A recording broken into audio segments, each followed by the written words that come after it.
Hello there, and welcome to Life Beyond Scene, where curiosity settles down for the evening, strange stories are handled gently, and the unknown is allowed to sit beside us without making too much noise. Tonight, we are heading to central Scotland, not to a ruined castle on a lonely cliff, not to the dark water of Loch Ness, and not to some secret desert base with warning signs and suspiciously clean fences. We're going somewhere much more ordinary at first glance. A place of roads, houses, fields, roundabouts, passing headlights, damp pavements, quiet gardens, and people coming home from work with shopping bags in the boot and tea on their minds. We're going to the Falkirk Triangle.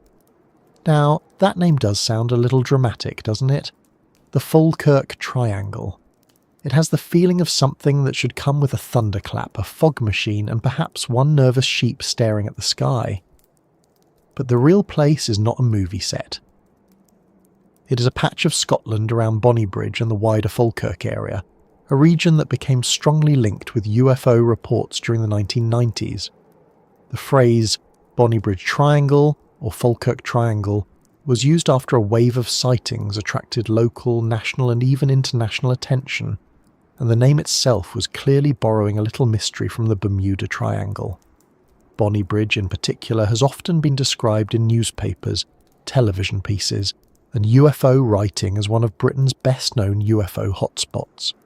Some popular accounts repeat the claim that there are around 300 reported sightings in the area each year, although that figure should be treated carefully because repeated folklore and verified official records are not always the same thing.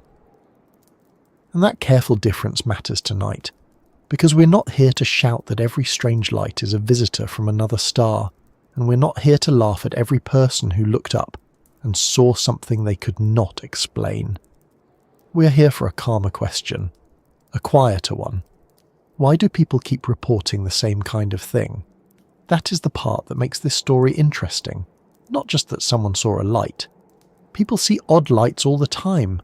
Aircraft move in unfamiliar ways when seen from the wrong angle. Reflections appear on windows, clouds break at just the right moment, drones blink, satellites pass, planets sit low and bright over a road, as if they are waiting for someone to notice. But in the Falkirk Triangle, the story that gets repeated is not only I saw something. It is often closer to I saw something, and other people have described something like it before. And that is where the mind begins to lean forward slightly, even if the body is tucked comfortably under a blanket. Before we go any further, let me ask you something simple. Where are you listening from tonight? Are you in a city with orange streetlights outside the window, or somewhere quiet enough that you can see the stars properly? And if you have ever seen something in the sky that made you stop what you were doing, even for just a few seconds, what did it look like? A white dot moving too slowly, a red light that seemed too still, a shape that was only visible when it crossed a cloud?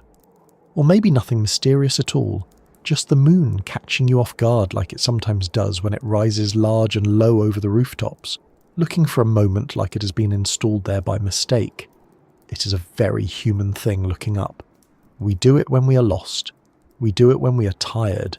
We do it when someone says, "What is that?" in a voice that makes everyone nearby look in the same direction. Most of the time, the sky gives us ordinary answers. A plane, a helicopter, a star, a weather balloon, which is the polite old explanation that has been working very hard for decades and probably deserves a small holiday. Sometimes the answer is less clear. Sometimes the thing vanishes before anyone can check. Sometimes a person goes home with a story, and the story remains unfinished. That unfinished quality is important. It is what makes a sighting stay in the mind. If you see a plane and identify it as a plane, the memory does not usually sit down in your head and put its feet up. It leaves quickly. There is nothing else for it to do. But if you see three lights moving together in a way you do not understand, or a bright object hanging over a road, or something that seems to hover where nothing should hover, the brain keeps returning to it. It wants a label. It wants a box. It wants to know whether it should file the experience under aircraft, weather, imagination, mistake, or something else entirely. And when the experience happens in a place that already has a reputation, the question grows another layer. A strange light seen over any ordinary town might become a short conversation. A strange light seen over Bonnybridge becomes part of a larger pattern before the kettle has even boiled. That does not mean the reputation creates every sighting. That would be too simple. It also does not mean every report must be evidence of something beyond Earth. That would be too easy in the other direction. The more interesting space is in the middle, where real witnesses, real places, real skies, local history, media attention, memory, expectation, aircraft routes, road journeys, weather, and old stories all sit together at the same table. None of them has to explain everything on its own. Each one may explain a little, and little pieces matter. Imagine a driver on a dark road near Falkirk. It is late enough that the day has lost its edges. The windscreen has a faint smear from earlier rain. The heater is on, but the car still feels slightly cold around the feet. The road ahead is familiar, which somehow makes anything unfamiliar stand out more sharply. Then there is a light, not just a passing headlamp, not quite a star. It appears to hang above the road or beyond the fields. The driver slows down. Maybe they tell themselves it is nothing. Maybe they keep watching anyway. A second light appears, or perhaps the first one seems to move. Then, just as the brain begins to organise the moment into a sensible explanation, the object changes position, brightens, disappears, or seems to shoot away. Now, what actually happened? There are several possibilities. A plane turning toward the observer, a helicopter changing angle, a bright planet partly hidden by moving cloud, a reflection on the inside of the windscreen, a drone, a satellite, a meteor, a military aircraft, a combination of ordinary things that for one moment looked extraordinary because of timing and position. Human perception is good, but it is not perfect. It was built for survival, not for identifying distant lights at night through glass while moving at road speed. But there is another possibility too. The witness genuinely saw something that remains unidentified. Not identified as alien, not identified as impossible, simply unidentified. That small word is often where the trouble begins, because unidentified can sound like a doorway to anything. Really, it only means that the witness, and perhaps later investigators, did not have enough information to name it with confidence. It is a gap, not a conclusion. A gap can be honest. A gap can also attract a great deal of decoration. The Falkirk Triangle has had plenty of decoration over the years. It has had headlines. It has had television attention.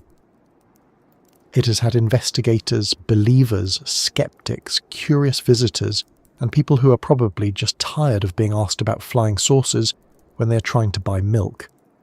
Reports from the area have included bright lights, triangular formations, silent objects, hovering shapes, and fast movements.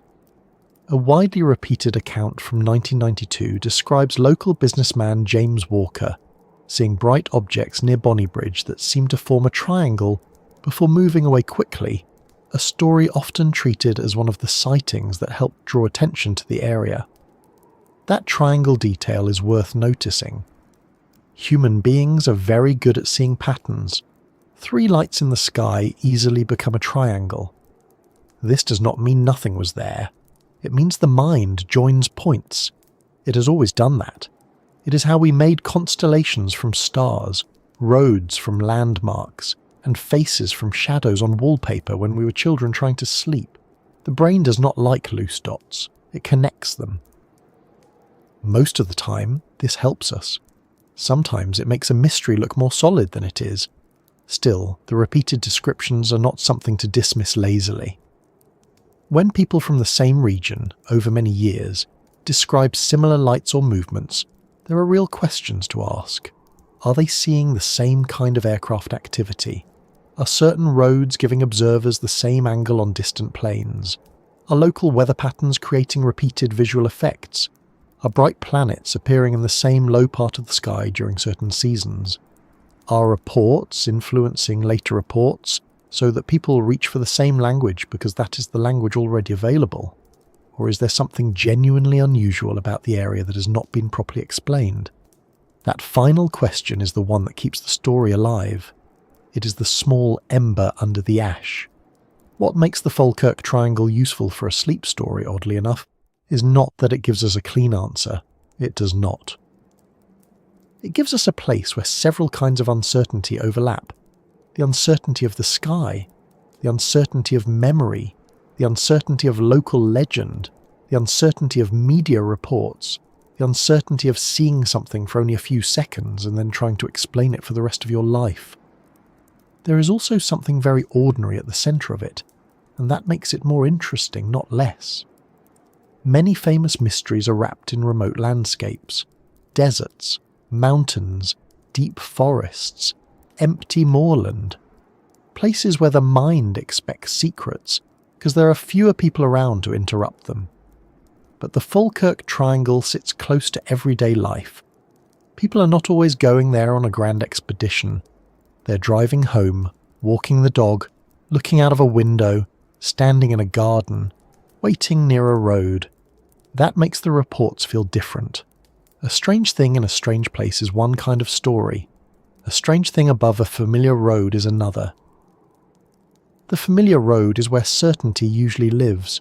You know the bend, you know the streetlights, you know the petrol station, you know the place where traffic slows for no obvious reason, as if every car has agreed to become thoughtful at the same spot.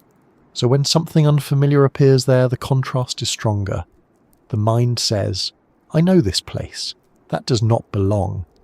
And once a place has been given a reputation, every new report lands on ground that has already been prepared. This is how local mysteries grow. Not always through lies, not always through mistakes, often through repetition. Someone sees something, someone tells someone, a local paper writes it up, a television crew arrives, an investigator collects accounts. A few exaggerated claims attach themselves to the true ones. A skeptic offers explanations. A believer says the explanations are not enough. Tourists come to look. Locals roll their eyes, or join in, or remember their own odd moment from years ago. Then another person sees something. By then, the sighting is no longer alone. It has company. That company changes the way we hear it. If one person says, I saw a light in the sky, we may nod politely. If many people say, over time, I saw a light in the sky in that same area, we pay closer attention. We may still not know what they saw, but repetition itself becomes part of the mystery. The question shifts from, what was that object, to why does this area keep producing these stories? That second question is the heart of our journey tonight. We will not treat every witness as foolish. That would be unfair. Most people know what an aircraft looks like most of the time. Many witnesses are sincere, careful, and genuinely unsettled by what they experienced. At the same time, we will not treat every report as proof of visitors from another world. That would also be unfair because it would skip over all the ordinary causes that deserve to be considered. The sky is busy. The mind is busy. Scotland is full of weather. Roads create angles, lights reflect, memory edits, stories spread. None of this is an insult to witnesses. It is simply the set of tools we need if we want to understand why the same kinds of things keep being reported. And perhaps that is the calmest way to approach any mystery, not by grabbing the most dramatic answer first, and not by sweeping everything into the bin mark nonsense, but by sitting with the details long enough that they begin to separate. Some may become obvious, some may remain stubborn, some may turn out to be less about objects in the sky and more about people on the ground. That does not make the mystery smaller. In some ways, it makes it deeper, because human beings are strange enough without needing help from Alpha Centauri. So settle in. Let your shoulders drop a little. Let the room around you become quiet if it can. The Falkirk Triangle is not going anywhere. It has waited through wet evenings, passing cars, newspaper headlines, and many people staring upward with their mouths slightly open. Tonight, we can take our time with it. We can move slowly through the place, the sightings, the repeated shapes, the possible explanations, and the way a local story becomes larger than the roads and fields where it began. And to begin properly, we should first stand in the place itself, not with flashing lights overhead just yet, but with the ordinary ground beneath us, because before a sky can become mysterious, there has to be somewhere for people to look up from. So let us begin on the ground, because every strange report has two parts. There is the thing in the sky, yes, the light, the shape, the movement, the silence, the sudden vanishing. But there is also the place where someone was standing when they saw it. There is a road under the tyres, a garden fence beside the viewer, a kitchen window with a reflection in it, a field on the edge of town, a canal path, a wet pavement, a familiar row of houses, and the ordinary evening that was interrupted. Bonnybridge is not a vast empty wilderness. It is a village in central Scotland, close to Falkirk, Cumbernauld and Stirling, sitting in the busy central belt rather than tucked away in some untouched corner of the map. It lies near the Bonny Water and north of the Forth and Clyde Canal, and the landscape around it includes roads, housing, old industrial traces, open ground, and the remains of much older history, including the Antonine Wall not far away. That mixture matters. It is not purely rural. It is not purely urban. It is one of those places where streetlights and fields can share the same horizon, where a person might be close to traffic one minute and looking out over dark open land the next. That is a useful kind of landscape for mystery, not because it proves anything unusual is happening, but because it creates many chances for confusion. A distant aircraft can appear to hover when it is flying toward you. A bright planet can sit low over a road and seem far closer than it is. A helicopter can disappear behind uneven ground. Reflections can appear on windows. Headlights can catch mist. A light on a hill can look like a light in the sky. And if you are already in a place known for sightings, your mind may hold on to the moment a little more tightly. But the area did not become famous only because of one person glancing upward. In the 1990s, Bonnybridge and the wider Falkirk area became linked with a wave of UFO reports that drew strong media attention, and the name Bonnybridge Triangle, or Falkirk Triangle, began to be used in connection with the area. That name gave the story a shape. Before then, there were local reports, local conversations, and strange memories. After the name, there was a label, and labels are powerful things. They make stories easier to repeat. They make places easier to remember. They turn a cluster of separate reports into something that sounds like a single ongoing mystery. A triangle is also a very convenient shape for the human mind. It has 3 points, and 3 points are enough for us to imagine structure. 3 lights in the sky can become a craft. 3 nearby towns can become a zone. 3 witness statements can become a pattern. That does not mean the pattern is false. It means our brains are ready to recognize one. We do this all day without noticing. We see faces in clouds, animals in constellations, meanings in coincidences, and messages in the timing of songs on the radio. Usually it is harmless. Sometimes it is charming. Occasionally it is the beginning of a legend. In this case, the legend grew around an ordinary Scottish setting, and that is one reason it stayed interesting. If people had to walk for 6 hours into empty hills to see something, the story would belong mostly to hikers, campers, and people with very good boots. But Bonnybridge was accessible. People lived there. People drove through it. People passed it on the way to somewhere else. Reports could come from residents, drivers, families, workers, and people who had not set out looking for anything strange at all. That gives a different feeling to a sighting. It is one thing to look for a mystery and find one. It is another to be on your way home and have the mystery appear above a place you know. Think of the way a familiar street behaves at night. During the day, it is full of details. House fronts, garden walls, signs, parked cars, bins, trees, bus stops, small shops, and maybe one person who always seems to be walking a dog at exactly the same time. At night, many of those details drop away. The road becomes simpler.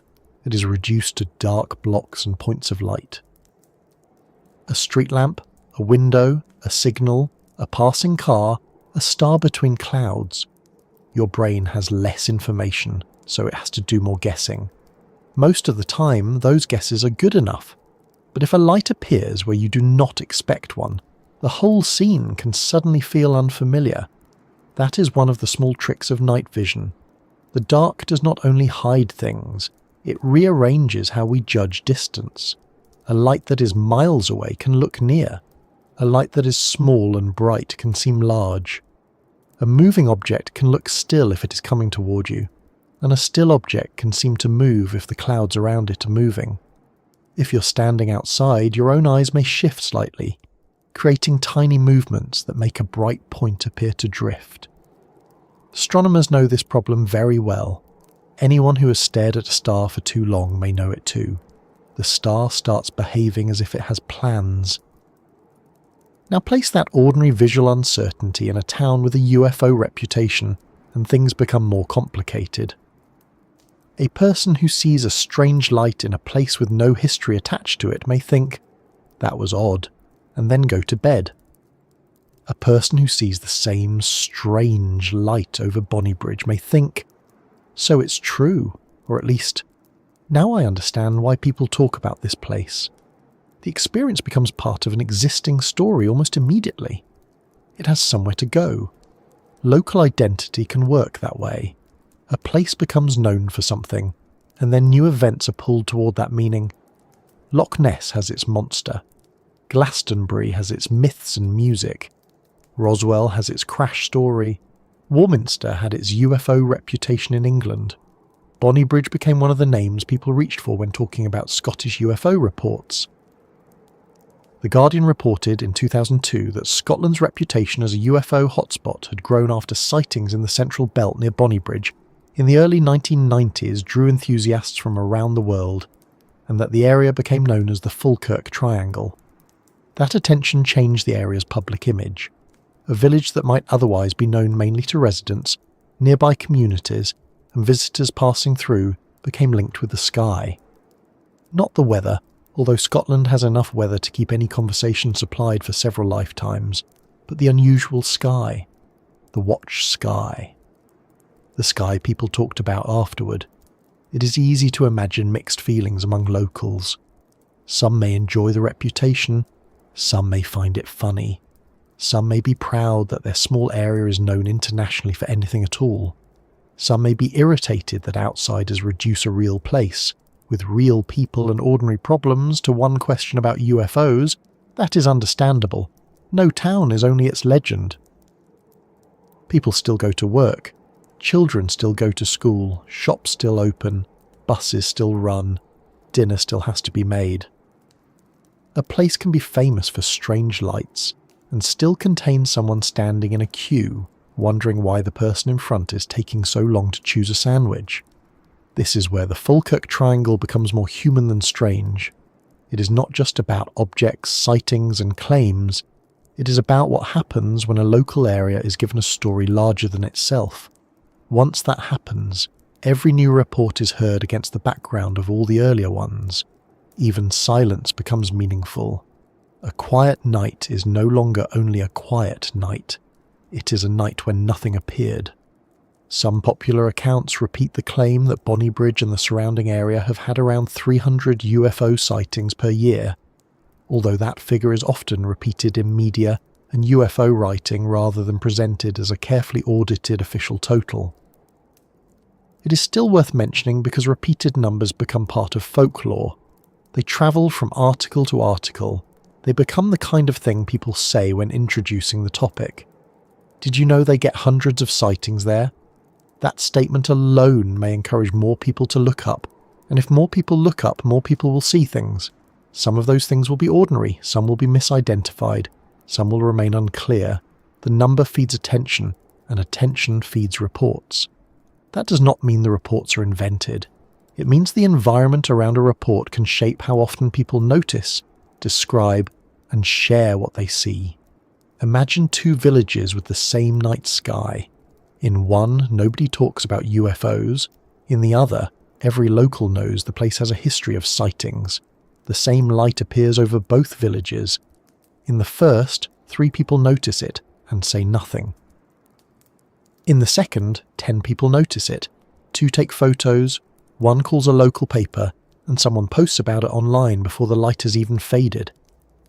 The event in the sky may be identical, but the social result is completely different. This is one of the reasons UFO hotspots are so interesting. They are not only physical locations, they are attention locations. They are places where the public has been trained, gently or dramatically, to watch the sky with a different expectation. The moment a place becomes known for sightings, it creates a kind of feedback loop. Reports create reputation. Reputation creates more watching. More watching creates more reports. Then the reports strengthen the reputation again. Around and around it goes, like a roundabout with a slightly mysterious exit that nobody is quite sure they should take. Bonnybridge also sits in a region with layers of older human activity. The Antonine Wall, built by the Romans in the 2nd century, ran through this part of Scotland, and remains can still be visited in the wider Falkirk area. That does not explain UFO sightings, of course. Roman soldiers were probably not leaving notes for flying saucers, and if they were, the handwriting has not survived. But older history does change the feel of a place. It reminds you that people have been watching, building, moving, guarding, working, and wandering there for a very long time. Roads and boundaries change, technologies change, the things people fear and hope for change. But people still look at the horizon and try to understand what is coming toward them. There is also industrial history in and around Bonnybridge. Like many places in central Scotland, it was shaped by work, transport, foundries, canals, railways, and manufacturing. The Forth and Clyde Canal passed through the area, and the village grew in connection with these forms of movement and industry. This matters for the setting because it means the landscape has never been empty. It has carried people, goods, lights, noise, engines, smoke, signals, and changing patterns of travel. A place with roads and transport links will naturally have more visible movement than an isolated field. More movement means more chances for distant lights, unfamiliar angles, and late-night visual confusion. And yet, the reports that make people pause are not usually the dull ones. Nobody builds a legend around. I saw what was probably a plane, and then I checked an app and it was. Legends grow around the moments that resist tidy endings. A light that hovers too long, a shape that seems too large, a silent object where sound was expected, a sudden acceleration, a formation that looks deliberate, a witness who insists they know aircraft, and this was not one, a family who all saw it together, a driver who stopped because they felt they had no choice. Those details are what give the Falkirk Triangle its pull. The reports often sound personal. They are not always presented as distant technical observations. They are moments of interruption. Someone is in the middle of ordinary life, and then the ordinary life briefly opens into a question.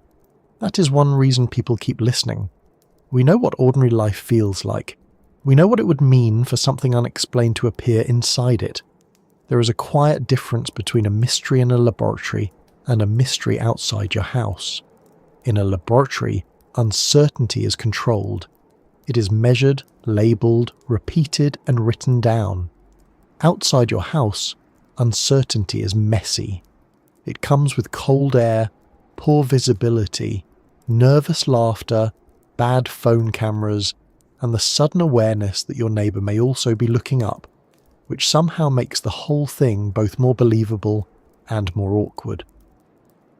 Nobody wants to be the first person to say, "That is not a plane," because once those words are spoken, the evening has changed, and in places like Bonnybridge, those words have been spoken many times.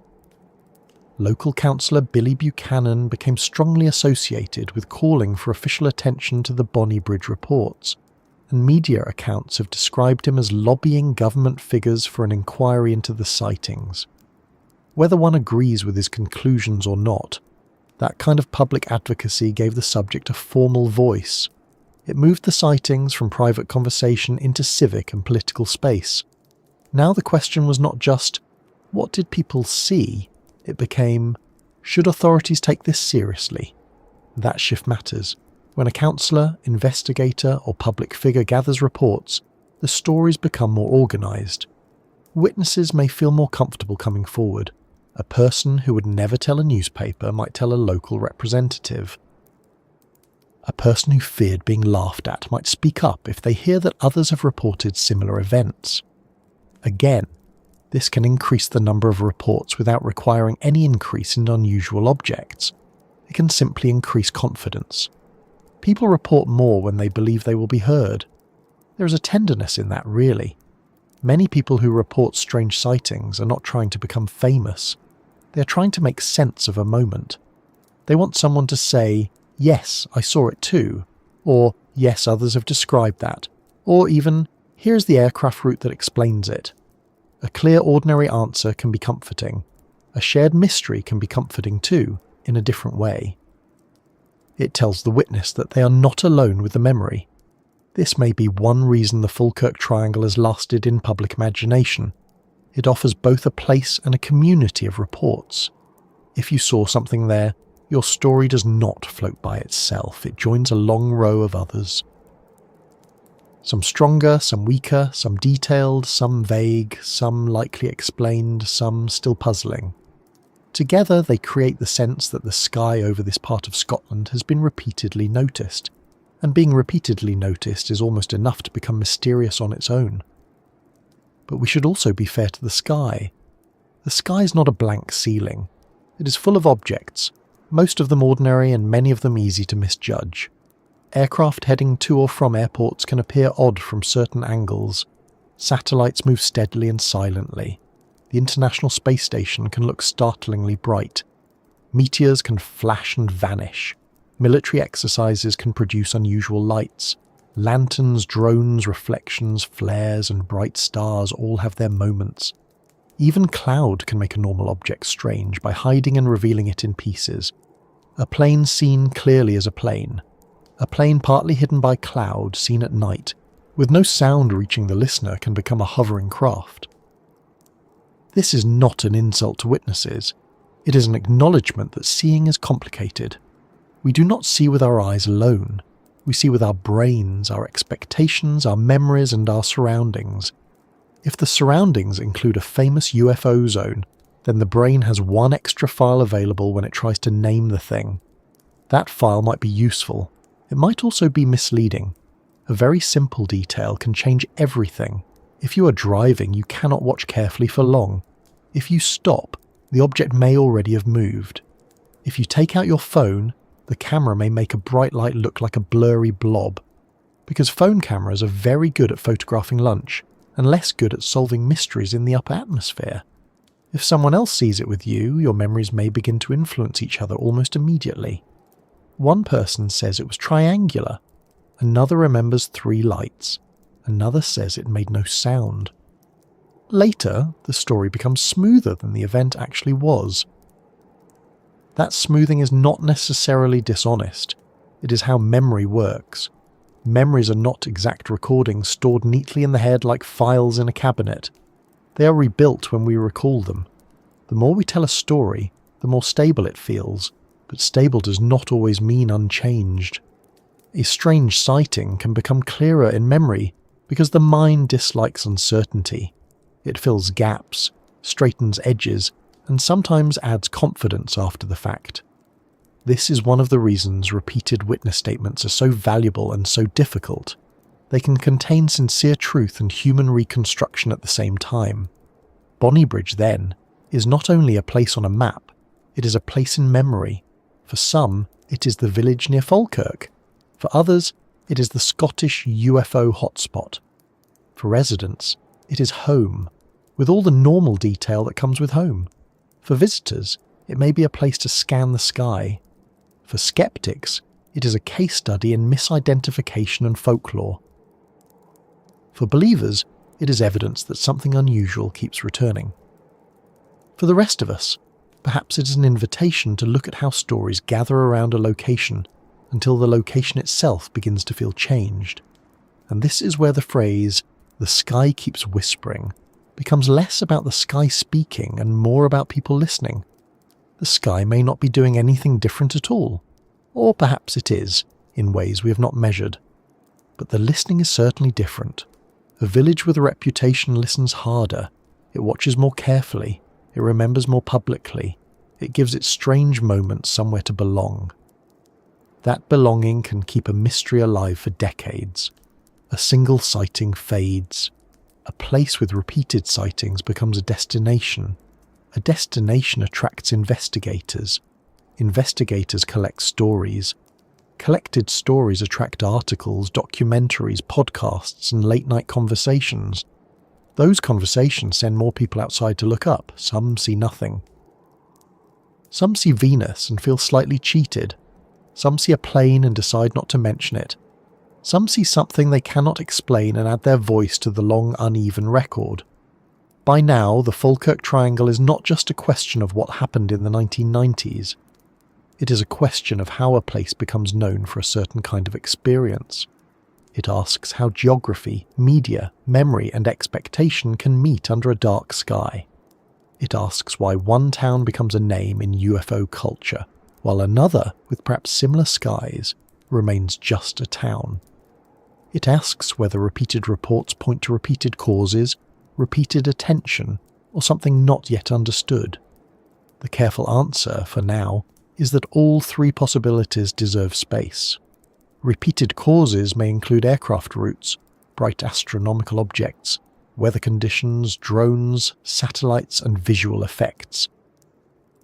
Repeated attention may come from local fame, media coverage, and the comfort witnesses feel in reporting something where others have already reported it.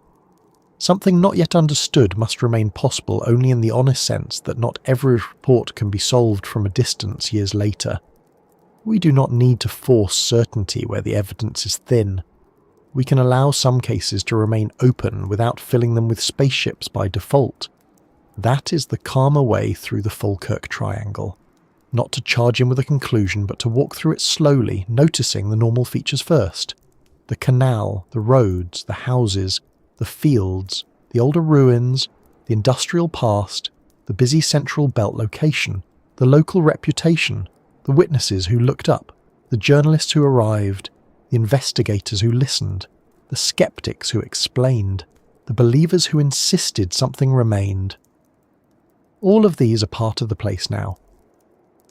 And as we leave the ground for a moment and begin looking more closely at the sightings themselves, it helps to keep that ordinary setting in mind, because the reports did not appear in empty space. They appeared above roads people knew, above fields people passed, above homes where lights were already glowing in windows.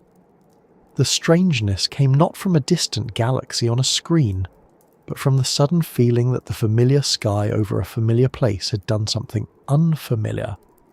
That feeling is where many of the stories begin, and it is where the next part of the journey naturally takes us, toward the lights above the road and the shapes beyond the fields. Now that we have stood for a while in the place itself, it is time to look upward, because the story of the Falkirk Triangle is not built from one clear photograph or one tidy report with all the details neatly arranged. It is built from many moments. Some brief, some dramatic, some probably ordinary, some still difficult to place. Most of them begin in the same quiet way. Someone is on a road, or near a field, or looking from a house, or travelling between one familiar place and another, when a light appears where the witness does not expect it. That is important. A strange sighting is rarely strange from the first second. It usually starts as something normal. A person sees a light and assumes it is a plane, or a helicopter, or a bright star, or a reflection. The mind is practical like that. It does not want to spend the evening building a case file. It wants to keep driving, Finish the walk, get home, put the kettle on, and perhaps remember to take the washing out before it starts to smell like a damp cave. Most people do not look at a light in the sky and immediately think, well, there we are, visitors from another world. They begin with ordinary guesses. Then something changes. The light seems to stop, or it appears too low, or it is too bright, or it moves without sound, or there are 3 lights and they hold a shape, or it vanishes suddenly instead of fading like an aircraft disappearing into distance. Maybe it moves across the sky at a speed that feels wrong. Maybe it seems to be over the road itself, close enough that the witness slows down or stops altogether. That is the moment the ordinary explanation starts to wobble. Not collapse, not vanish, just wobble. One of the best-known stories linked with Bonnybridge is the 1992 report involving local businessman James Walker, who was said to have seen a bright star-shaped object hovering above a road while driving between Falkirk and Bonnybridge. Popular accounts describe the object as blocking his way or appearing directly ahead before moving away rapidly. This report is often treated as one of the sightings that help bring wider attention to the area. Whether every detail of that account has been preserved perfectly over time is another matter. Stories age. They are retold, clipped, expanded, simplified, and sometimes polished until they become easier to remember than the original event. But the basic shape of the story is useful, because it contains many of the features that appear again and again in reports from the area. A driver, a road, a bright object, a moment of uncertainty, a sudden movement, a witness left with no neat explanation. There is something especially unsettling about a road sighting. A light seen high in the sky can feel distant, almost detached from daily life. You may watch it, wonder about it, then shrug and go inside. But a light over a road feels as if it has entered the human world. Roads are practical places. They are designed for direction, movement, signs, lanes, speed limits, and the steady business of getting somewhere. When something unexplained appears above one, the scene feels more immediate. The witness is not only observing, they are involved. The road ahead is part of the event. Imagine driving at night on a country road near Bonnybridge. The headlights carve out a short tunnel of visibility. Beyond them, fields fall away into darkness. The dashboard glows. The engine hums. You know the route well enough that your hands make small adjustments without much thought. Then a bright object appears ahead, just above the line of the road. At first you think it is a star, then you notice it is too low, or it seems to be in the wrong place. You keep driving, expecting the angle to change and reveal a master light, a plane, a reflection, something with a sensible name, but the object remains there. It seems to wait. That sense of waiting may be the mind's interpretation, not the object's intention. A distant light that appears stationary can feel as if it is deliberately hovering. A plane coming toward an observer may look fixed in the sky because its sideways motion is not obvious. A bright planet low on the horizon can seem connected to the landscape, especially if trees or roofs give it a false frame. Still, for the person in the car, those explanations are not immediately available. They are not standing in a classroom with diagrams. They are on a dark road with a bright thing ahead of them. That is a very different kind of knowledge. Several accounts connected with the Falkirk Triangle involve lights rather than detailed craft. This is common in UFO reporting generally. The witness sees brightness, motion, colour, formation or disappearance, but not necessarily a clear object with edges, windows or structure.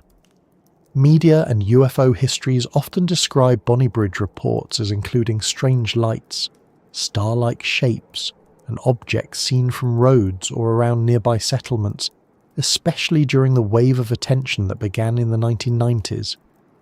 Lights are difficult witnesses. They tell us something was seen, but not always what was there.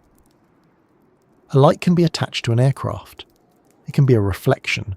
It can be a satellite. It can be a planet. It can be a flare, a lantern, a drone, or a meteor. It can be close and small, or huge and far away. The eye has very little to work with when a light appears against darkness. Without clear surroundings, distance becomes a guess. Without distance, size becomes a guess. Without size, speed becomes a guess. The mind tries to solve all three at once, which is ambitious for a creature that sometimes walks into a room and forgets why it came in. This is why a light over a field can seem far stranger than the same light in daylight. A field at night gives fewer clues. There may be a line of trees, a dark ridge, a fence, a passing car, or a farmhouse light, but much of the scene is missing. If a bright object appears beyond the field, the witness may not know whether it is above the far trees, far beyond them, or much closer than it seems.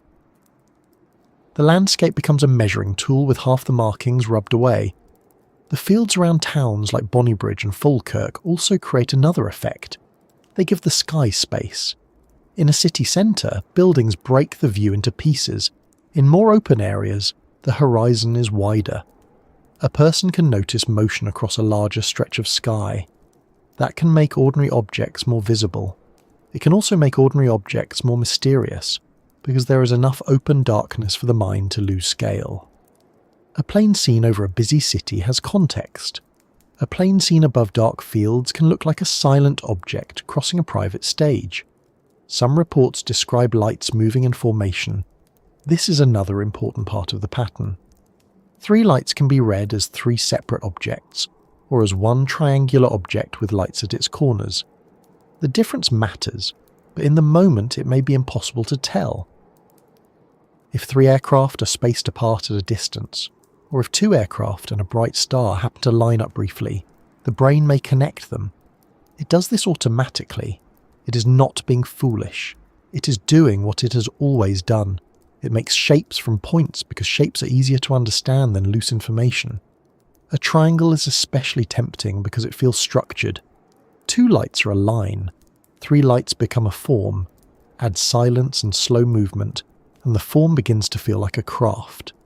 Add the local reputation of the Falkirk Triangle, and the craft begins to feel like a known type of local mystery.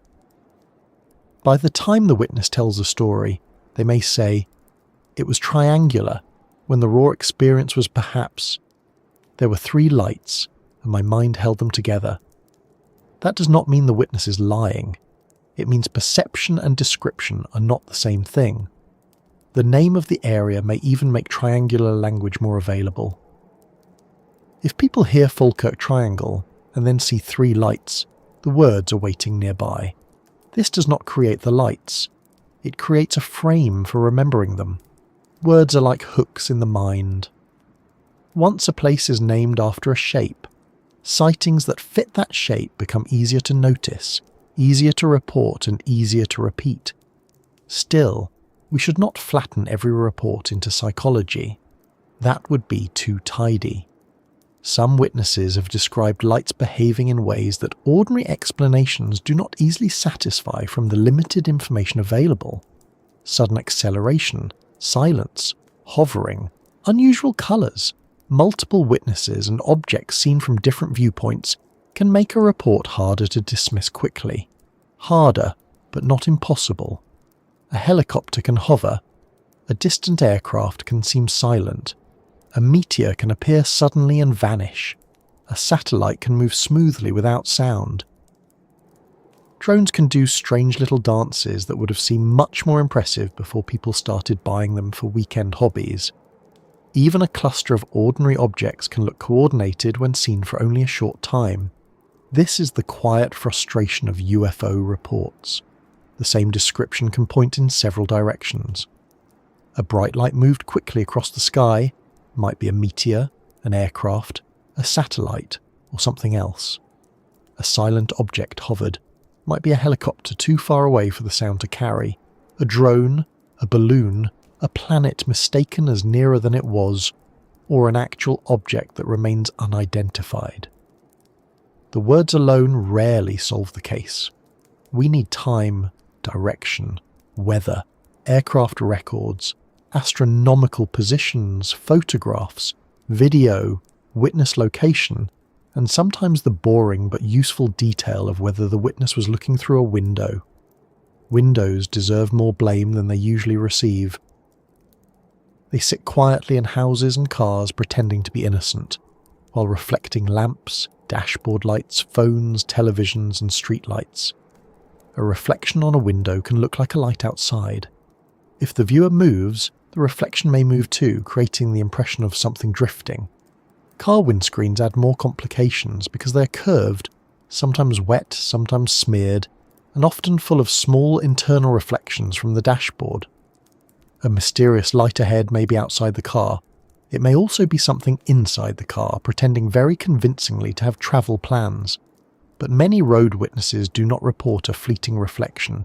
They report stopping, getting out, watching, and sometimes seeing the same light from outside. Those details matter. They do not prove an extraordinary explanation, but they reduce some ordinary ones. This is why careful listening is important. A person who saw a light for 2 seconds through glass is not offering the same kind of report as a person who watched an object for several minutes with other witnesses from an open field. Both may be sincere, they simply carry different weight. The Falkirk Triangle's reputation was not built only through official files or scientific investigation, it was built through people speaking. Local residents, visitors, investigators, journalists, and UFO enthusiasts all played a part. Bonnybridge became widely described as a UFO hotspot after reports from the early 1990s, and the repeated claim of hundreds of sightings per year became part of the story, though it is difficult to treat that figure as a precise, verified count. That repeated claim has an effect even if we handle it cautiously. If someone says a place has hundreds of sightings each year, the sky above it changes in the public imagination. It becomes watched sky. A light there is not simply a light. It is a possible addition to a famous pattern. People who might normally ignore an odd object may pay closer attention. People who see something unclear may be more likely to report it. The place becomes a collector of uncertain moments. This collecting can make the report sound more similar over time. Imagine the early stories focus on bright lights over roads.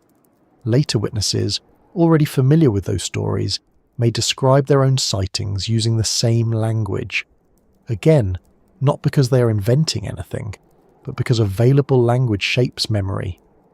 If the local phrase is strange lights over Bonnybridge, then a witness who saw something hard to explain may naturally use that phrase. Similar wording does not always mean identical events. It may mean shared vocabulary. At the same time, repetition should not be ignored. If many people report lights appearing near roads, hovering above fields, or moving in groups, there may be practical reasons for that. Roads give people clear sight lines, fields give open views, distant aircraft routes may cross the same parts of the sky, bright planets rise and set in predictable places, weather conditions may repeat. A cluster of sightings can sometimes tell us less about an object, and more about where people stand when they look. A driver on the same road night after night may repeatedly see aircraft approaching from a nearby direction. Because the aircraft face the driver, their landing lights may appear almost fixed, bright and low. Then, as the plane turns, the light seems to slide sideways or vanish. Without sound, or with the sound delayed by distance and wind, the impression can be uncanny. This is a common source of UFO reports around the world. It does not make the experience silly. It makes it explainable. There is a difference. A bright planet can be even more stubborn. Venus, when low in the sky, can be astonishing. It can hang over a road like a lamp placed there by someone with a very large ladder. Through thin cloud it can pulse or change colour. If the observer is moving, nearby trees and buildings can make it seem to follow. People have reported Venus as a UFO many times, and honestly, Venus should probably be used to the attention by now. It turns up shining beautifully, and humans immediately accuse it of suspicious behaviour. Meteors create a different kind of report. They are sudden. They can be bright, silent, fast, and gone before anyone can properly react.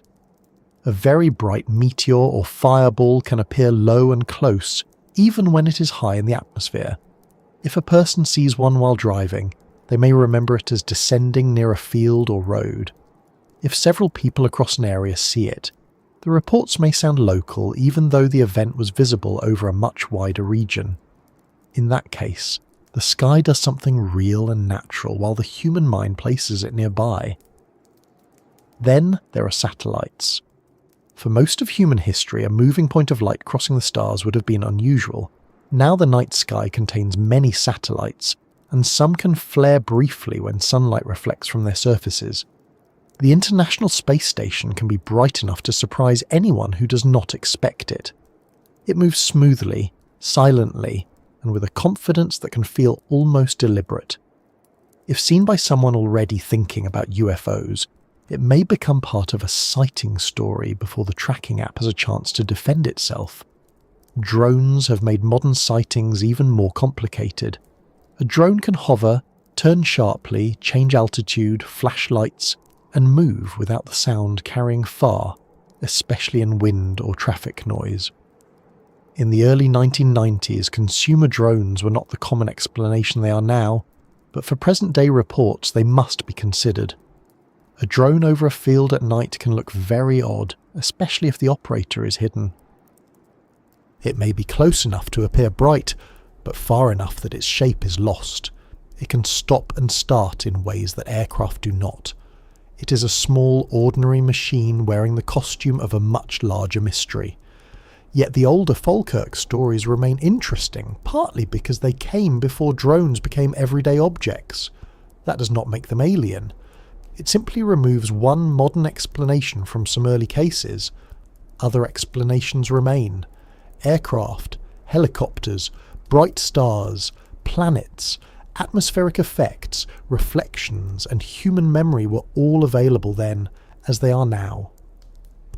The sky has never been short of ways to confuse us. The reports that stay with people are often the ones that include a feeling of silence. Silence is powerful. A large object with no sound feels wrong because we expect machines to announce themselves. But sound depends on distance, wind, background noise, and the direction of movement. A helicopter that seems close may actually be far enough away that the sound arrives weakly or not at all. An aircraft seen at altitude may be silent from the ground. A light that is not a machine at all, such as a planet or satellite, will of course make no sound, which is very considerate of it, though not very helpful for identification. Colour also plays a role. Witnesses often mention white, blue, orange, red, or changing lights. Aircraft use navigation lights. Drones use LEDs. Stars and planets can appear to flicker in colour when low on the horizon because their light passes through more atmosphere. Thin cloud can scatter and soften light. Mist can enlarge it. Rain on glass can split it. A single light can become several. A steady light can seem to pulse. The eye and atmosphere together are capable of producing effects that would be considered overacting if they appeared in a science fiction film. But from the witness's point of view, the experience may remain simple and firm. I know what I saw.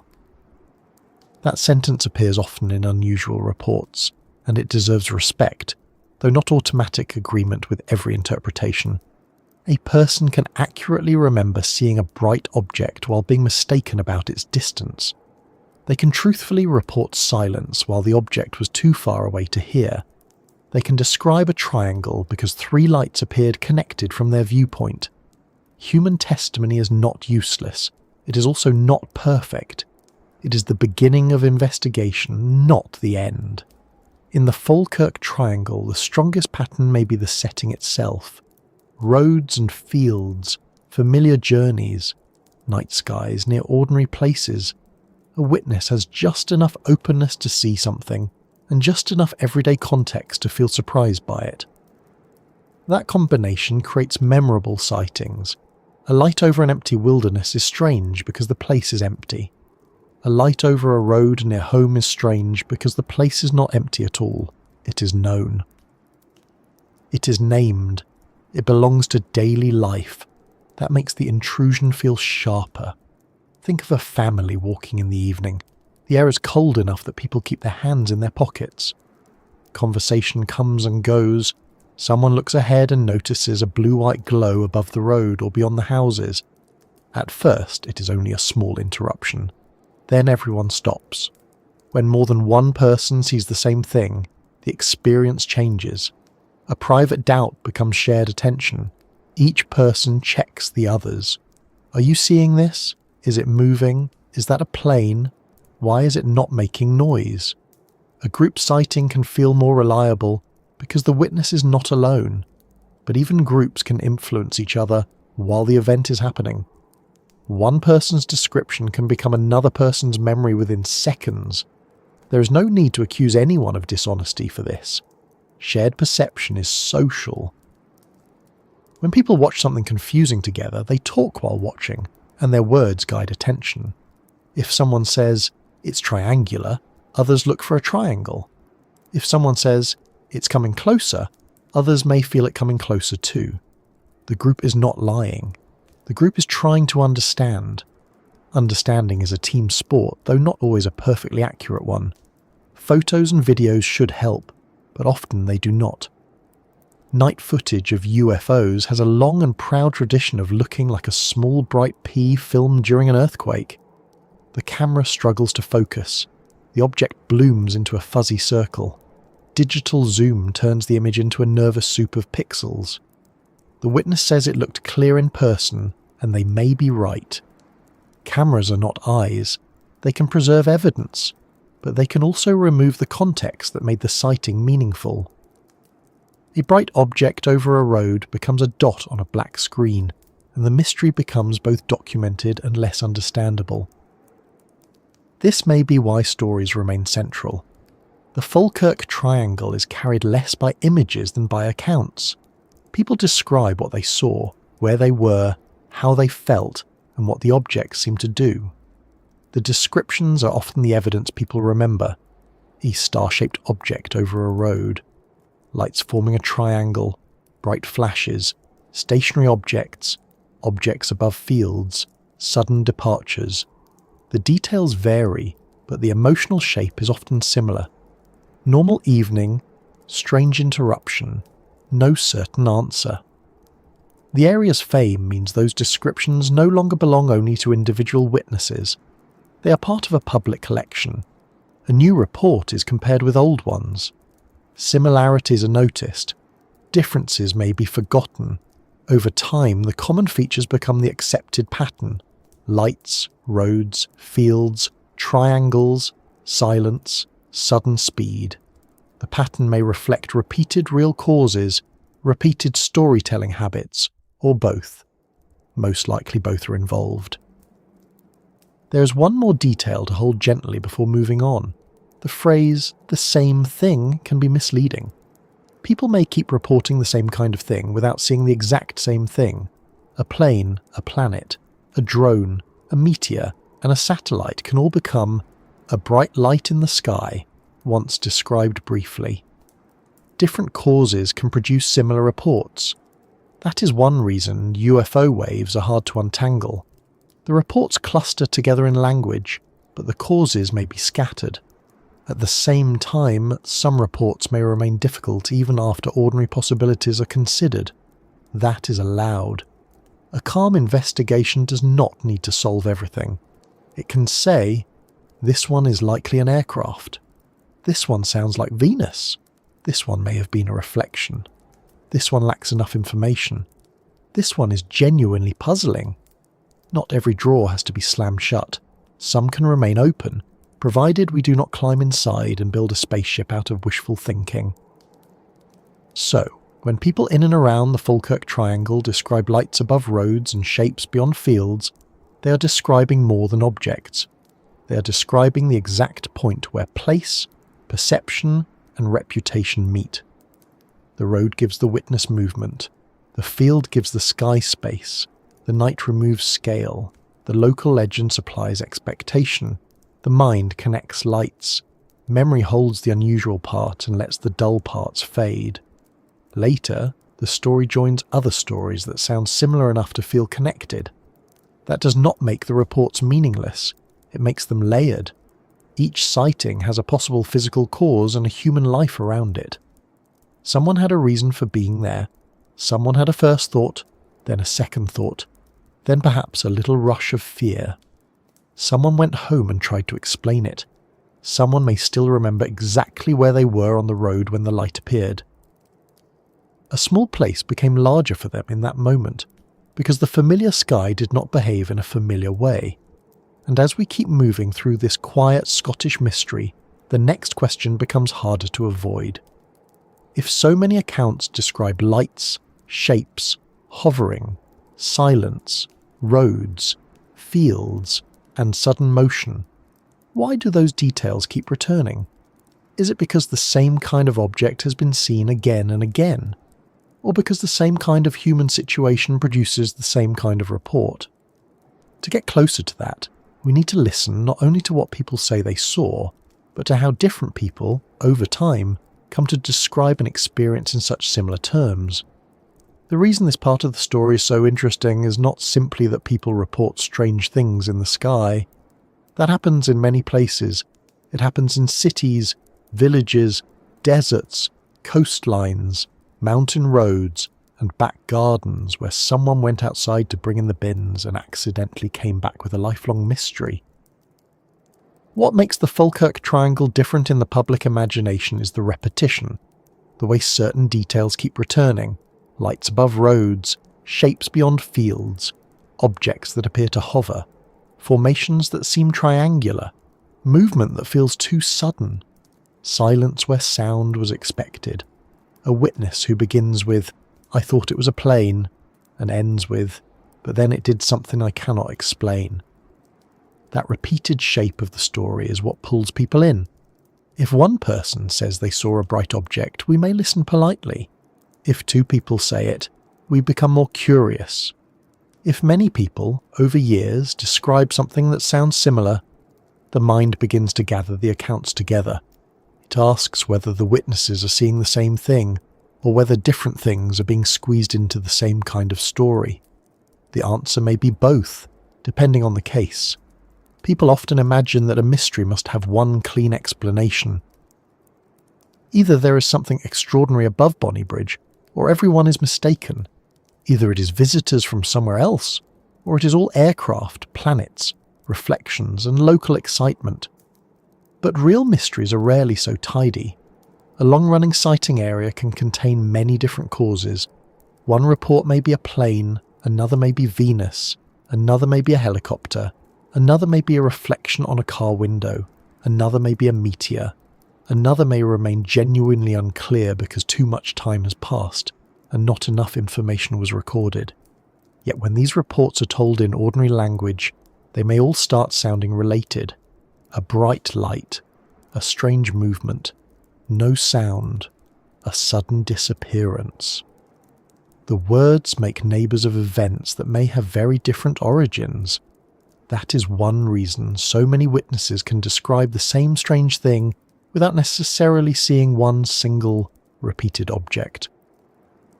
The sky is full of different events that at night and from a distance can wear similar costumes. Take a simple bright light. That one description can cover almost anything. A plane flying toward you with its landing lights on, a helicopter hovering far away, a satellite reflecting sunlight, a drone over a field, a star seen through thin cloud, a planet low over the horizon, a meteor burning through the upper atmosphere, a lamp on a hill, a reflection on glass. All of these can appear as a bright light. If the witness cannot judge distance, then size becomes uncertain. If size is uncertain, speed becomes uncertain. If speed is uncertain, behaviour becomes uncertain.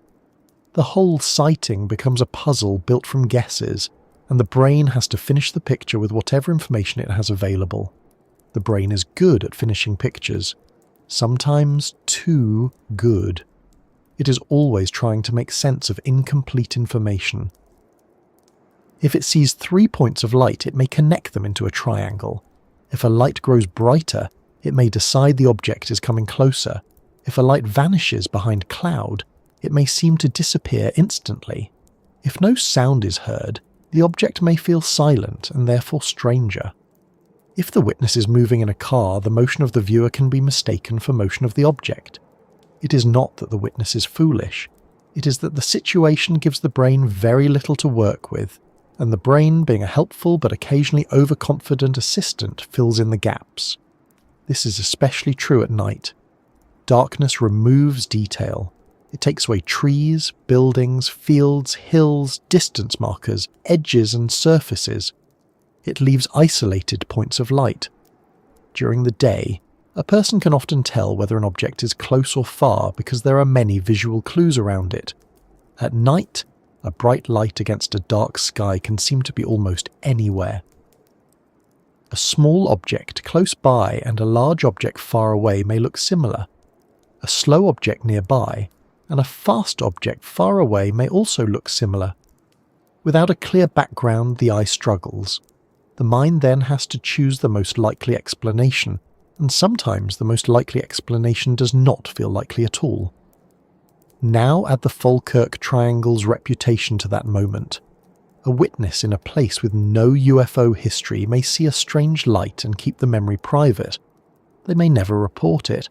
They may mention it once at breakfast and then let it fade.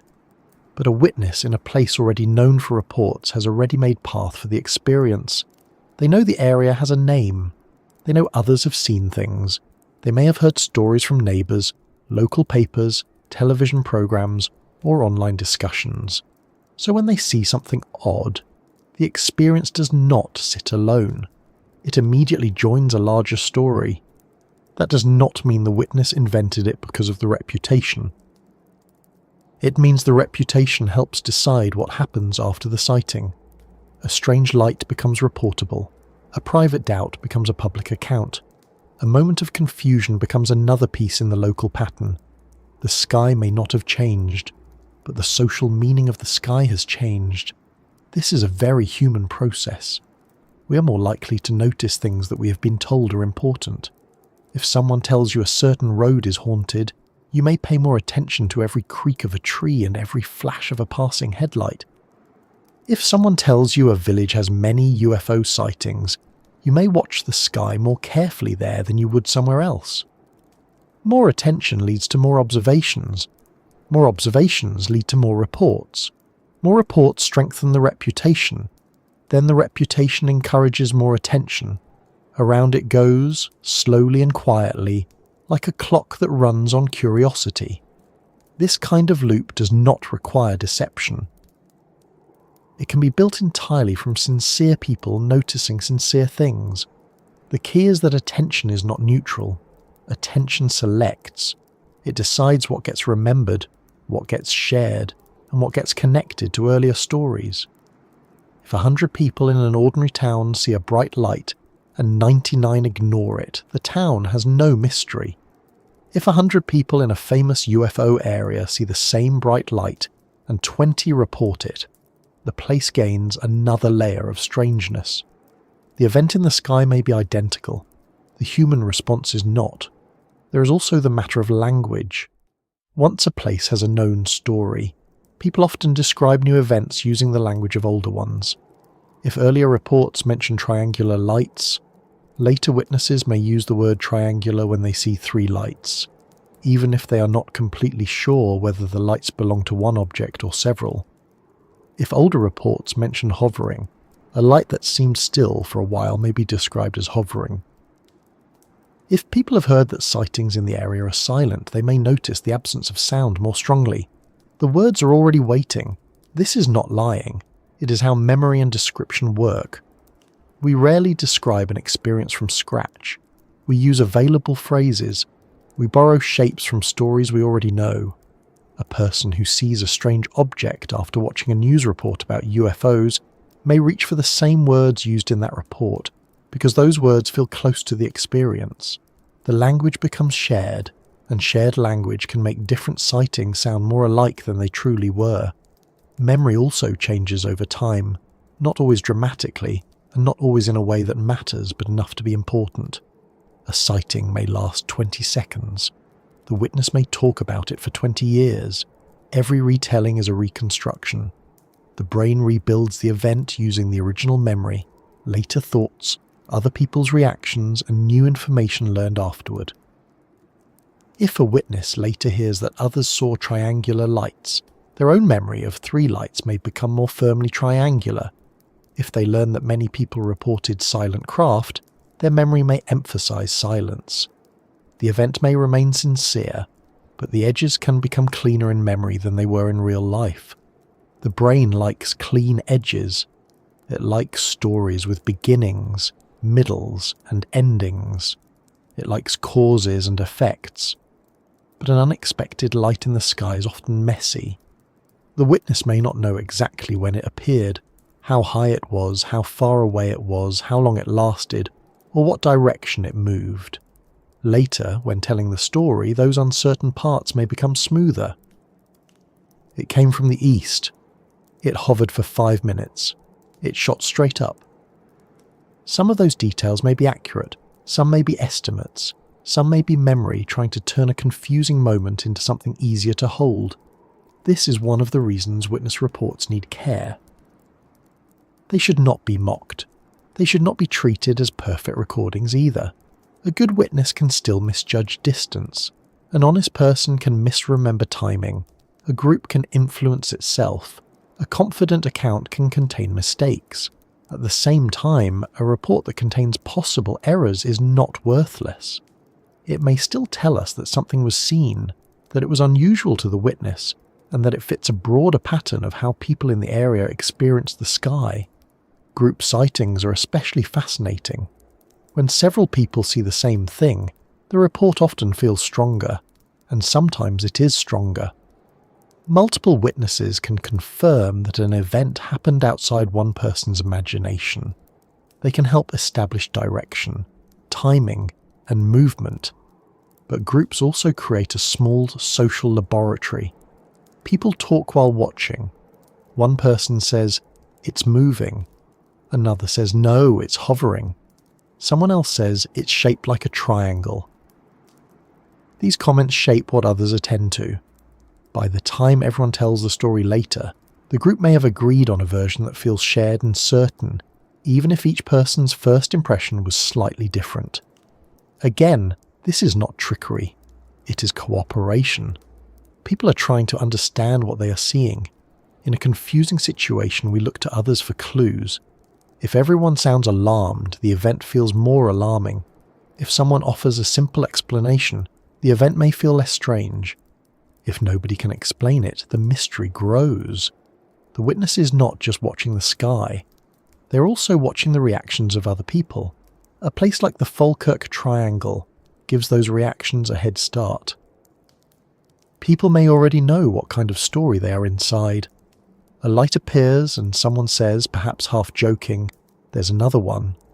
That small sentence can change the mood. The sighting is no longer only a light. It is another instance, another return. Another piece of evidence for whatever each person already suspects. Expectation is powerful, but it does not work like a switch. It does not simply make people see things that are not there. More often, it shapes the interpretation of things that are there but unclear. A witness probably does see a light. The expectation influences what that light means. In a region with no reputation, it may mean aircraft. In Bonnybridge, it may mean UFO. The same stimulus can lead to different stories depending on where the observer believes they're standing. This is why location matters so much in repeated reports. The Falkirk Triangle is not only a geographic area, it is a context. It tells people how to listen to the sky. It makes certain explanations feel more available. It makes certain memories more worth sharing. It may even make ordinary lights feel more charged. And once a context is strong enough, it can survive for decades. But there is still another reason witnesses may describe similar things. They may be observing similar ordinary causes under similar conditions. Roads, fields, and open views can produce repeated sighting patterns. If many reports come from drivers, then many reports will include the same kinds of visual mistakes that happen while driving. If many reports happen at night, then many will involve bright lights without clear shape. If many reports come from open areas, then distant aircraft, satellites and planets will be more visible. If local geography gives people certain sight lines toward flight paths, hills, or bright horizon objects, repeated descriptions can emerge from repeated viewing angles. A plane approaching head-on is a classic example. To a driver, it can look like a bright stationary object hanging over the road. Because it is moving toward the observer, its sideways motion is minimal. It may seem to hover. Then, when it turns or passes behind cloud, the light appears to move suddenly or vanish. If several people travel the same road at similar times, the same kind of misidentification can happen more than once. Each witness may feel they have seen something unusual. In a sense, they have.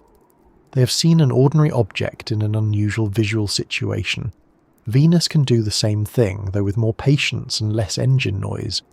When it is low and bright, Venus can appear startlingly close. Thin cloud can make it flicker. A moving car can make it seem to follow. Trees and rooftops can create the illusion that it is shifting position. If someone is already alert for UFOs, Venus becomes less like a planet and more like a suspect. It has been accused many times and remains silent, which is exactly what a planet would do. Helicopters add another layer. They can hover, they can move slowly, their lights can seem strange at distance. Sound may not carry clearly in wind, traffic or built-up areas. Military or police activity can make people more reluctant to settle on a normal explanation if they cannot identify the aircraft. A helicopter seen from the wrong angle over dark fields can become a silent object. A real machine becomes a mystery because the conditions strip away the details that would name it. Then there are cases where several ordinary things happen at once. A bright planet sits low in the sky. A plane passes nearby. A reflection appears on a windscreen. A witness moves along a road. The brain connects these bits into one event. Later, the story becomes one object with several behaviours. It hovered, then moved, then vanished. In reality, the hovering may have been Venus, the movement may have been a plane, and the vanishing may have been a reflection lost when the car turned. This sounds complicated, but ordinary life is full of overlaps. The sky does not pause one object while another takes its turn. It throws everything up there at once and leaves us to sort it out. That sorting becomes harder when a witness is startled. Surprise sharpens attention, but not always accuracy. When something unexpected happens, the body reacts. The heart rate may rise.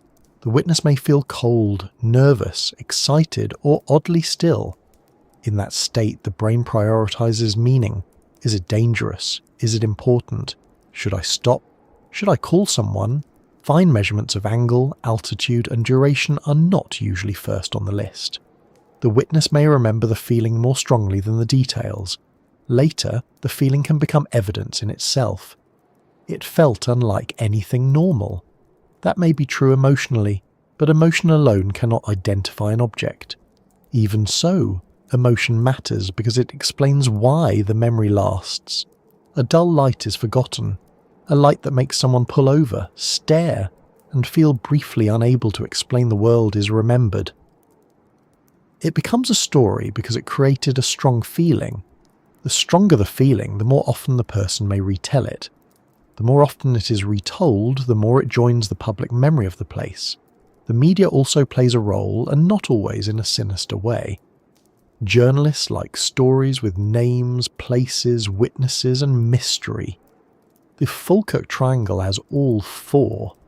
A report from a named village is easier to write about than a vague account from somewhere in central Scotland. A triangle sounds better than an area.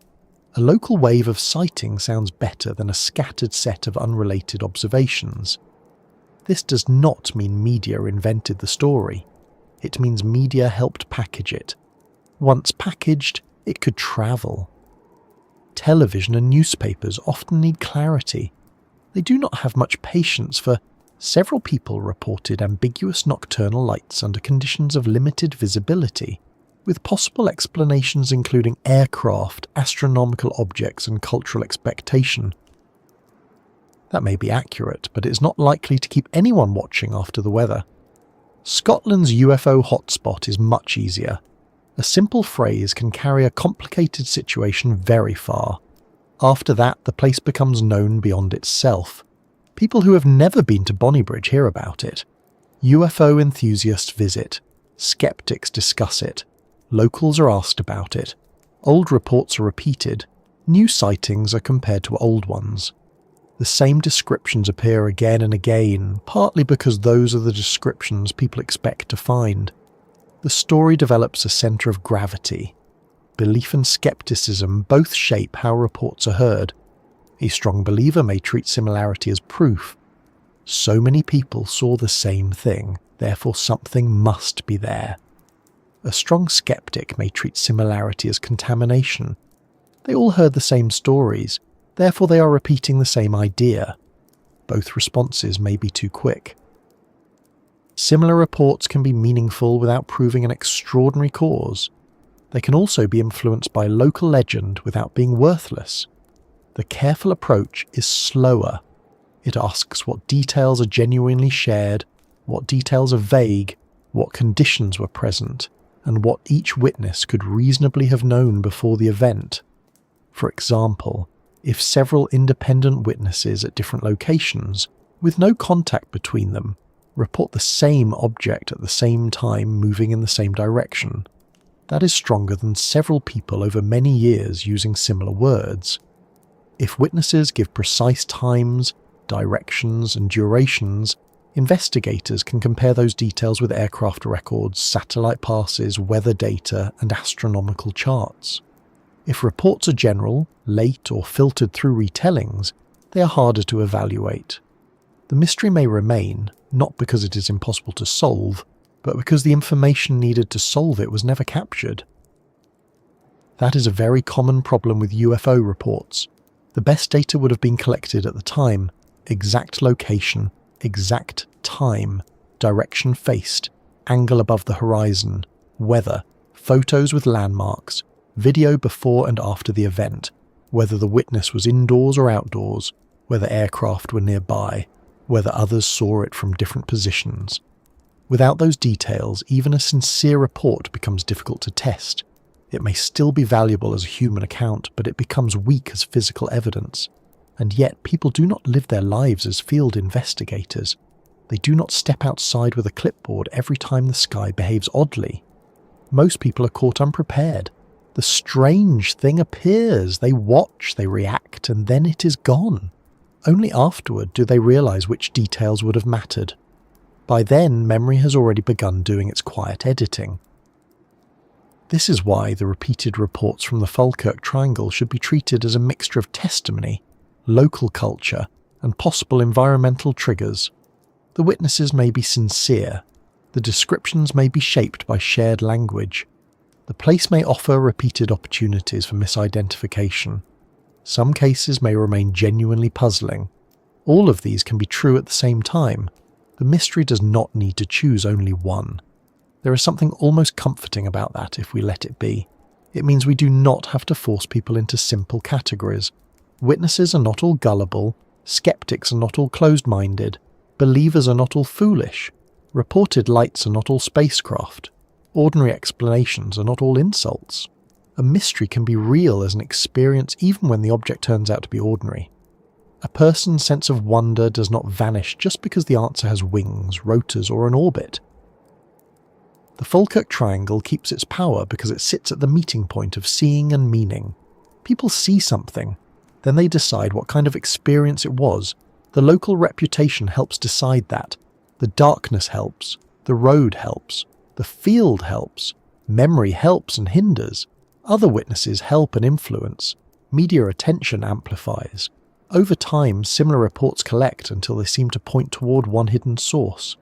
Maybe some do. Maybe others point toward the ordinary sky doing ordinary things under difficult viewing conditions. Maybe the real lesson is that repeated human experiences can be just as worthy of attention as repeated physical events. If many people keep describing the same strange thing, we should ask not only what was up there, but also what keeps happening down here, in the watching, the remembering, the telling and the listening. Because by now the Falkirk Triangle is not only a location where people report lights, it is a pattern-making machine. It takes sky events, witness reactions, local history, media language and memory, then turns them into a recognisable kind of story. That does not make the story false, it makes it complicated, and complicated stories require patience. So as we move further into this quiet puzzle, we can begin to sort the reports more carefully.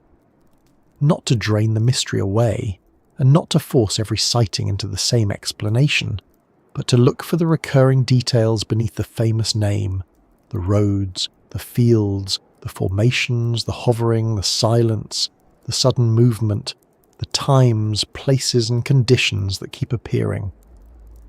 Because once we notice what repeats, we can start to ask whether the pattern is in the sky, in the landscape, in the witnesses, or somewhere in the space between all three. So let us look for the repeats. Not because repetition proves one simple answer. It does not. If 10 people describe a bright light, that does not automatically mean they saw the same object. It may mean they saw 10 different things that looked similar from the ground. A plane, a planet, a helicopter, a meteor, a drone, a satellite, a reflection, or something that remains unidentified can all enter a witness statement wearing roughly the same outfit. Bright, silent, moving, hovering, gone. But repetition still matters. It shows us where to look more carefully. It tells us which details have attached themselves to the Falkirk Triangle story and which details may be doing the hard work of keeping the mystery alive. And when we slow down, when we stop treating the reports as one big pile of strangeness and start sorting them gently, certain features appear again and again. The first is location. Many stories are tied to roads, fields, houses, and the edges between built-up areas and open land. That edge is important. It is where people can still feel close to daily life, while also having a wider view of the sky. A person in the centre of a town may see only fragments between rooftops. A person deep in the countryside may have a grand view, but fewer witnesses nearby and fewer familiar objects for comparison. Around Bonnybridge and Falkirk, the setting gives people both. There are roads and houses, but also darker stretches, open spaces and horizons where lights can appear lower, closer and stranger than they might in a crowded street. A road is one of the most common stages for an unusual sighting because drivers are constantly moving through changing angles. A light that seems fixed ahead can suddenly slide sideways when the road bends. A bright object that looks low over the tarmac can turn out to be far beyond it. A distant aircraft flying toward the observer may look motionless, then seem to move quickly when it changes direction. A reflection inside the car may hold steady for a moment, then vanish when the driver turns their head or passes a street lamp. All of this happens while the witness is also steering, watching traffic, checking mirrors, and trying not to become part of a completely different kind of incident. This is not ideal scientific observing, it is ordinary life, and ordinary life is where most sightings happen. That brings us to the second repeat, night. A large share of UFO reports, not only in Scotland but around the world, happen after dark. This should not surprise us, because night makes light stand out. It also removes the details that would help us identify them. In daylight, an aircraft has wings, a helicopter has a body and rotors, a balloon may show its shape, and a cloud has texture. At night, much of that becomes a light against a dark background. The object loses its body and becomes a point or a glow, or a set of points moving together. Once something is reduced to light, the mind has to estimate everything else. How far away is it? How large is it? How fast is it moving? Is it above the field, beyond the field, or many miles away behind the field? Is it hovering, or is it moving toward us? Is it silent because it has no engine, or silent because it is far away, or silent because the wind and traffic are covering the sound? The fewer details we have, the more space there is for uncertainty. The dark does not create the object, but it gives uncertainty a very comfortable chair. This is why a report may sound more dramatic than the event would have looked in full daylight. It hovered above the road may mean the witness saw a bright light in the direction of the road and could not detect movement. It shot away may mean the light turned, dimmed, disappeared behind cloud, or was lost when the witness's angle changed. It may also mean the witness saw something genuinely fast and unusual. The words alone are not enough, but the pattern tells us that darkness and limited visual clues are central to many of these accounts. The third repeat is brightness. Witnesses often remember the light as intense, unusual, or somehow different from ordinary stars. That makes sense. Dim lights are easier to ignore, bright lights demand attention. If a person is driving and a strong light appears ahead, the event feels immediate. It may even feel physical, as if the object is present in the road environment rather than far away in the sky. Brightness can also distort size. A very bright point can bloom in the eye and seem larger than it is. Through mist, thin cloud, rain on glass, or a slightly out of focus camera, a light can spread outward and become a glowing shape.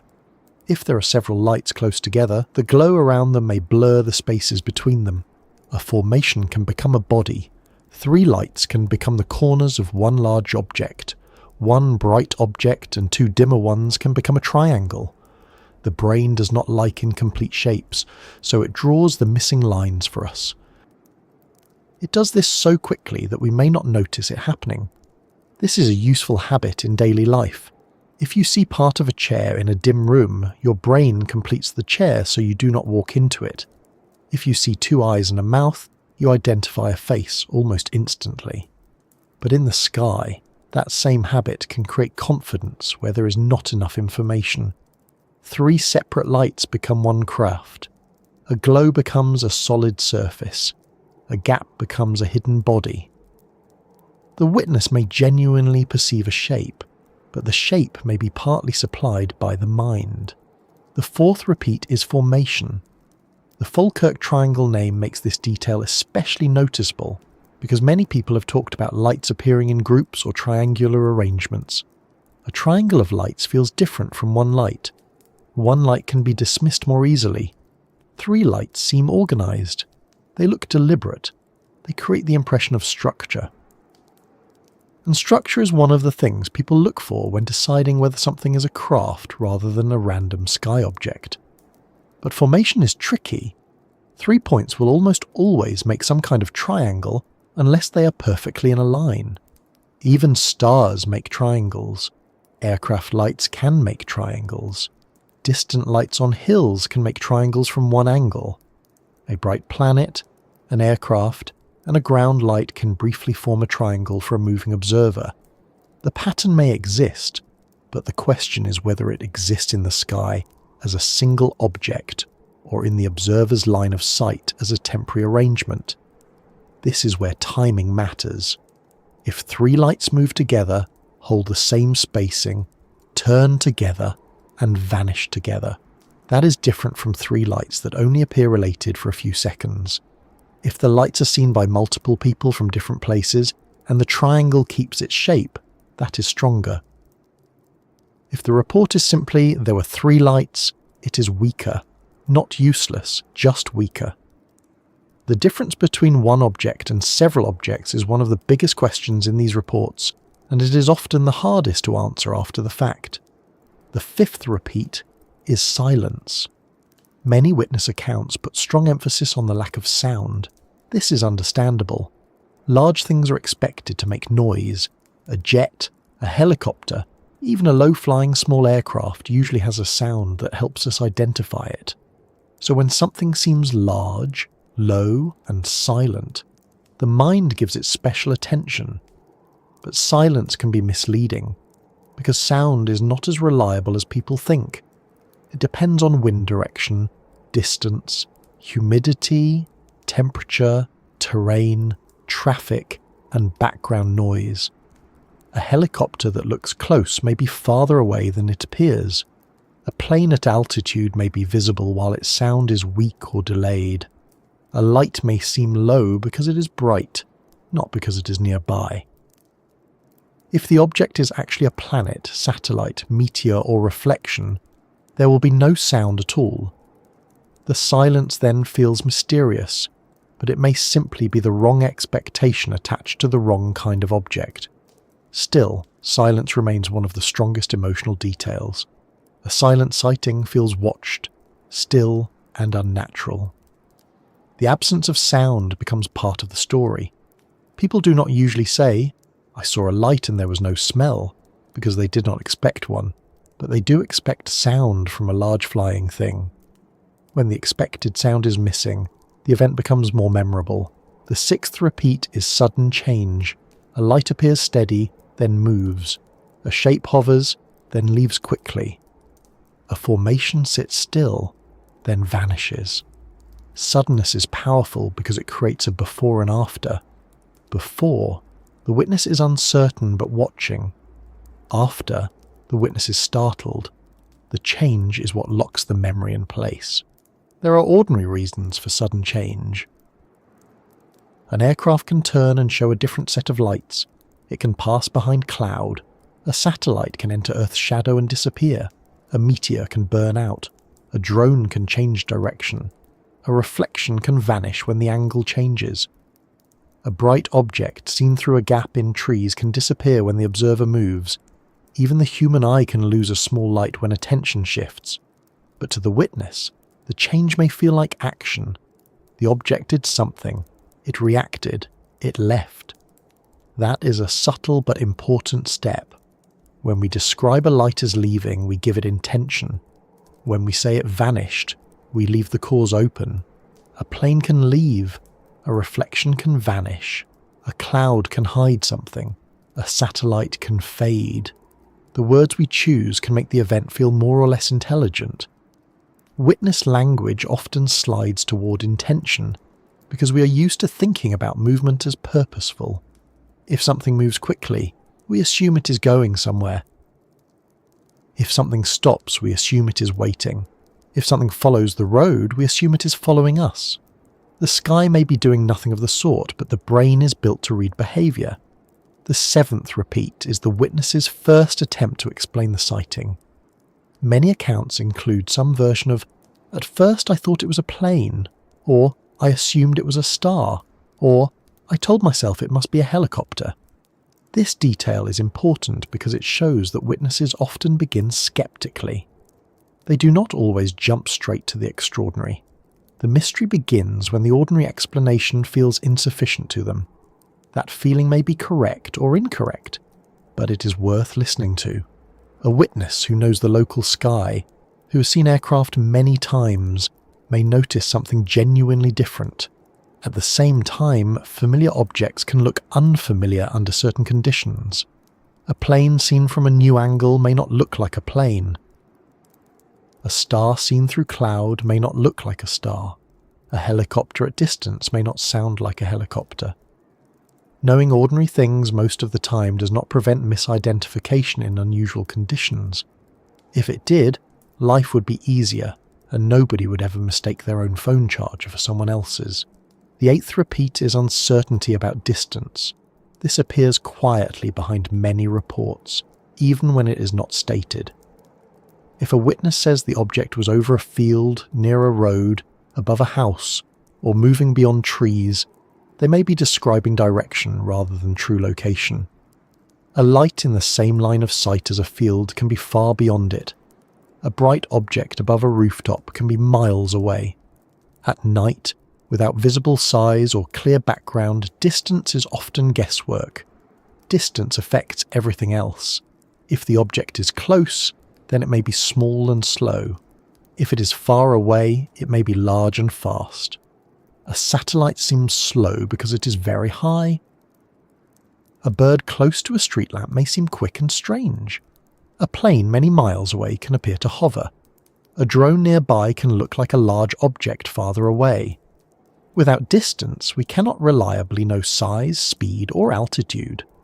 This is why many UFO reports remain difficult. The witness gives a sincere description, but the key measurement is missing. The ninth repeat is the role of the local story itself. Once the Falkirk Triangle became known, the reports began to sit inside that name. That does not mean later witnesses copied earlier ones. It means the story provided a frame. A witness could say, "I saw one too," and everyone knew what kind of one they meant. The phrase carries a whole set of expectations: lights, triangles, hovering, silence, roads, fields, unexplained movement. When a place has that kind of reputation, new sightings are not received as isolated events. They are received as continuations. This changes the way details are noticed. A person may pay special attention to triangular shapes because the area is called a triangle. They may remember silence because earlier reports mentioned silence. They may interpret a light above the road as part of the same pattern because that is how the local mystery is told. The story becomes a lens. It can help witnesses make sense of what happened. It can also nudge different experiences into similar descriptions. There is a simple example of this in everyday life.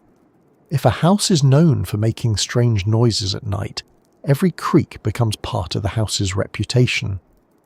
In another house, the same creak is just the heating.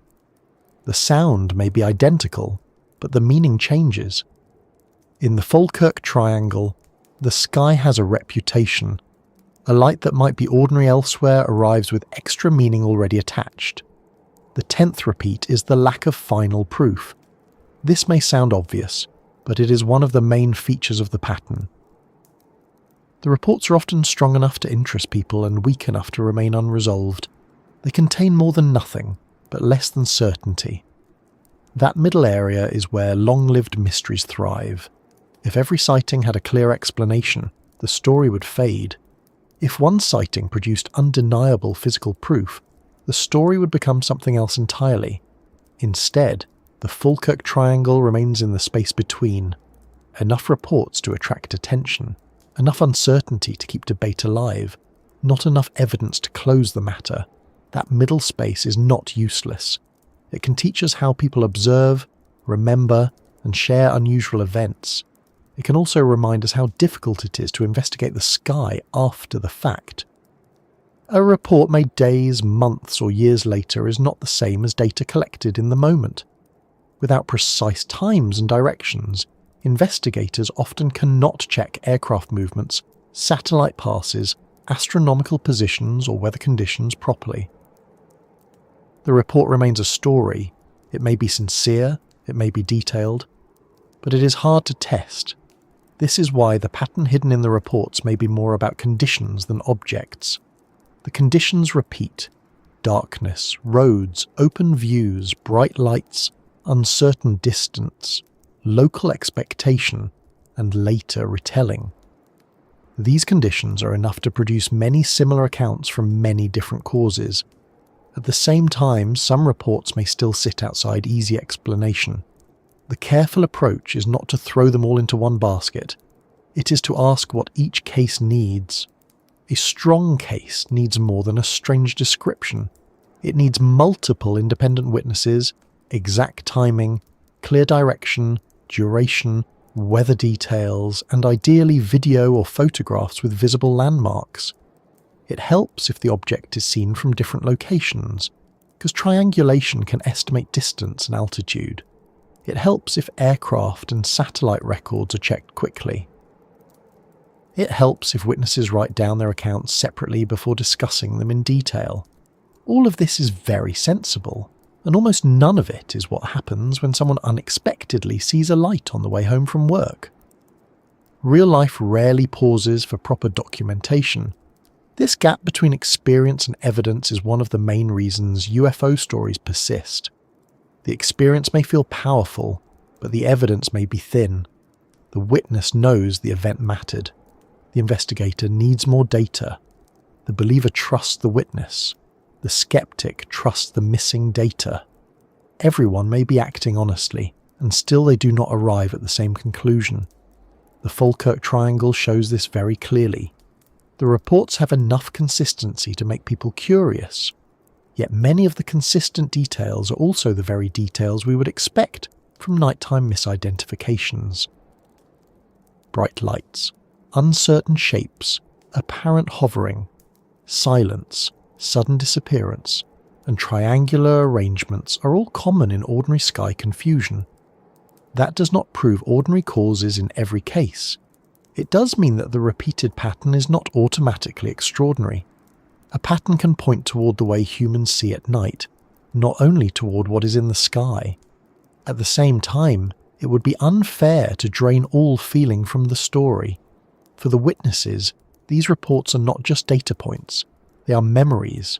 A person may remember the exact bend in the road, the way the car slowed, the voice of the passenger, the cold air when they stepped outside, the moment the light moved, and the silence afterward. That memory can remain vivid for decades. It can be part of how they think about the world. It may not prove a spacecraft, but it proves that something interrupted ordinary life strongly enough to stay. That is why a calm tone is useful here. We do not need to sneer. We also do not need to surrender our common sense. We can hold both ideas. People in and around the Falkirk Triangle have reported things they found genuinely strange. Many of those reports may have ordinary explanations. Some may remain unidentified because the data is missing. The repeated pattern may come from repeated viewing conditions, repeated storytelling habits, repeated local attention, or some mixture of all three. That mixture is not disappointing. It is probably closer to how real mysteries work. A mystery is often not one locked door. It is a corridor with many doors, some open, some jammed, some leading to broom cupboards, and one or two still making a noise behind them. The Falkirk Triangle has many doors. One says aircraft, one says planets, one says road angles, one says media attention, one says memory, one says local legend, one says unexplained. The mistake would be choosing only one door and pretending the corridor is gone. So when we ask what pattern is hidden in the reports, we can say this: the pattern is not only in the lights, it is in the whole situation. People are often in familiar places at night.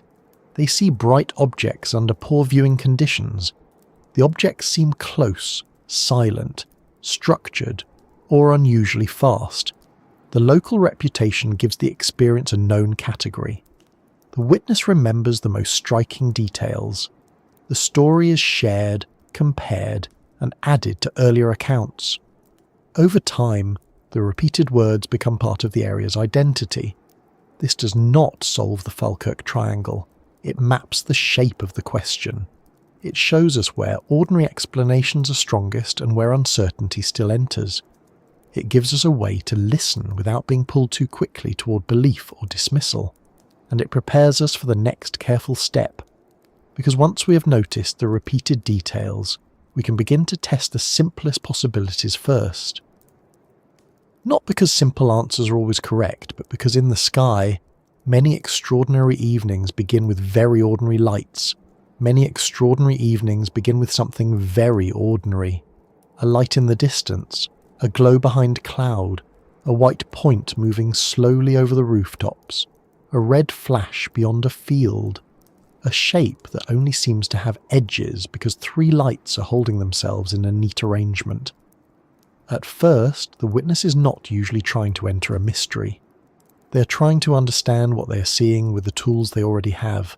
Plane, helicopter, star, planet, reflection, drone, something on a hill, something on a mast, something normal that will become obvious in a moment. And often that is exactly what it is. That may sound less exciting than a secret craft hanging above the road, but it is not really less interesting. Ordinary explanations are not boring once you look at how strange ordinary things can become under the right conditions. Light changes distance, weather changes light, motion changes angle, glass changes reflection, expectation changes interpretation. A plane is not always experienced as a plane. Venus is not always experienced as Venus. A drone is not always experienced as a drone. The human eye does not come with labels floating helpfully under distant objects, though that would make evenings much easier and UFO reports much shorter. The first ordinary explanation is aircraft, and this one deserves careful attention because aircraft can look surprisingly odd at night. In the United Kingdom, aircraft flying at night normally display anti-collision lights and navigation lights, and those lights are meant to help other observers understand the aircraft's path and position. That is useful for aviation, but from the ground, those same lights can become confusing when distance, angle, cloud, and darkness remove the body of the aircraft from view. A plane may stop looking like a machine and become only a set of lights moving through blackness. A plane coming toward you can appear almost stationary. This is one of those simple facts that can create a very strong mystery. If an aircraft is travelling in your direction, its movement across your field of view may be small for a while. It may seem to hang in the same spot. Its landing lights may look bright, steady and low, especially if you're on a road and the light is positioned near the horizon. You keep watching, waiting for it to behave like a plane, but it does not seem to move in the way you expect. Then it turns. Suddenly the light slides away, fades, or changes shape. The moment feels like a hovering object that has decided to leave. From the witness's point of view, that can be powerful. They may say honestly that it hovered and then shot off. From the aircraft's point of view, which is admittedly a very calm and mechanical point of view, it was simply approaching, turning, and continuing its journey. This is one reason road sightings are so difficult. The observer is moving, the aircraft is moving, the road is curving, other lights are passing. The witness may only see the object for a short time. With all of that motion layered together, even a normal flight path can feel like a strange performance. Helicopters can add another layer of confusion. They can hover, move slowly, shift direction, and show bright lights. At a distance, the sound may not carry clearly. Wind, traffic, buildings, and terrain can all affect what a witness hears. A helicopter over dark fields may seem silent if the viewer expects it to be closer than it really is. And if only the lights are visible, the shape of the machine disappears. What remains is a bright object that pauses, turns and moves in ways a fixed-wing aircraft would not. That is enough to make a normal helicopter feel like something else entirely. Military aircraft are often mentioned in UFO discussions, sometimes wisely, sometimes as a convenient draw for anything that does not fit elsewhere. It is true that unusual aircraft, exercises, or low-level flights can lead to strange reports.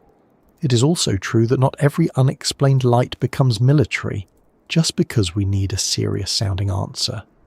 A useful explanation still needs details. Where was the witness? What time was it? Which direction were they facing? Were there aircraft operating nearby? Did the light match known flight behaviour? Probably military can be as lazy as probably aliens, if it is said without checking anything. Then there are drones, which have made modern sky mysteries much more complicated. A drone can hover, it can change direction sharply, it can move slowly over a field and then dart away, it can carry lights. It can be close enough to appear bright while still being too far away for the viewer to hear clearly. A drone at night can look like a small, silent craft with behaviour that feels deliberate. Because it is deliberate. It is being controlled by someone, although that someone may be standing out of sight and possibly enjoying the fact that their little machine has just caused 3 people to stop walking their dog. The United Kingdom's Civil Aviation Authority says night drone flying brings extra risks because reduced light makes it harder to judge distance and direction, and its guidance says drones flown at night in the open category must use a green flashing light from January 1st, 2026. That small detail matters for modern sightings, because a green flashing light in the dark may be noticed by someone who does not expect a drone to be there. The same rule designed to make drones easier to see can also make them look unusual to someone who does not know what they are seeing. But drones do not explain the older Falkirk Triangle reports from the early 1990s, at least not in the modern consumer drone sense. That is worth saying clearly. For older accounts, we have to lean more on aircraft, helicopters, astronomical objects, weather, reflections, and memory. For newer accounts, drones become a much stronger possibility. A long-running mystery can gather different explanations in different decades. The cause of a sighting in 1992 does not need to be the cause of a sighting in 2026. The name of the place stays the same, but the sky traffic changes. Now let us give Venus its moment, because Venus has been working extremely hard in the history of UFO reports. When Venus is bright and low near the horizon, it can look startlingly strange. NASA's Night Sky Network notes that bright low Venus has often been reported as a UFO, and that bright planets near the horizon can appear like a formation of strange lights when they line up. That is not because people are foolish. It is because Venus can be genuinely eye-catching, especially to someone who was not expecting to see it. Venus sits low at certain times, shines strongly, and can appear through thin cloud or mist in a way that makes it pulse, shimmer, or change colour. If you're driving, Venus may seem to follow you because your own movement changes the foreground, while the planet remains in almost the same place. Trees slide past, houses move by, the road bends, the light stays. Your brain reads this as pursuit. In reality, Venus is not following your car. It is much too far away and has other things to do, mainly orbiting the Sun and being unfairly accused of suspicious behaviour. Jupiter, Sirius, and other bright objects can create similar confusion. A star low on the horizon is seen through more atmosphere than one high overhead, and that extra air can make it twinkle strongly. It may flicker red, blue, white, and green. Through a gap in moving cloud, it may appear and disappear. Seen from a road, it may seem to shift position as trees and rooftops pass in front of it. A person who watches for only a few seconds may not have enough time to realise the object is fixed in the sky. They see a bright point behaving strangely, and the mind begins working. Satellites are another ordinary explanation that can feel very unordinary. A satellite crossing the night sky moves smoothly and silently. It may brighten as it catches sunlight, then fade as it enters Earth's shadow. To someone who does not watch satellites often, this can be startling. The International Space Station, when visible, can look especially bright, like a confident star that has suddenly decided to take a walk. It makes no sound.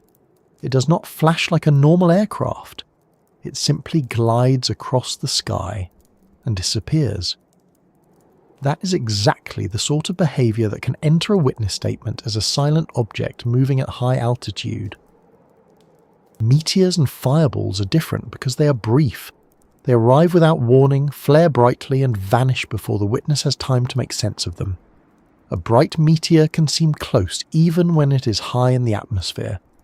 If it crosses the sky above a field, the witness may feel it came down beyond the field.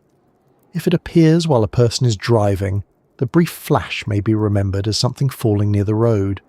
Several people across a wide region may see the same meteor, but each may place it locally because it seemed to happen above their own horizon. The event is real. The closeness is often an illusion. Weather balloons and lanterns are old explanations, and sometimes they deserve their reputation for being overused. Still, they can be real causes.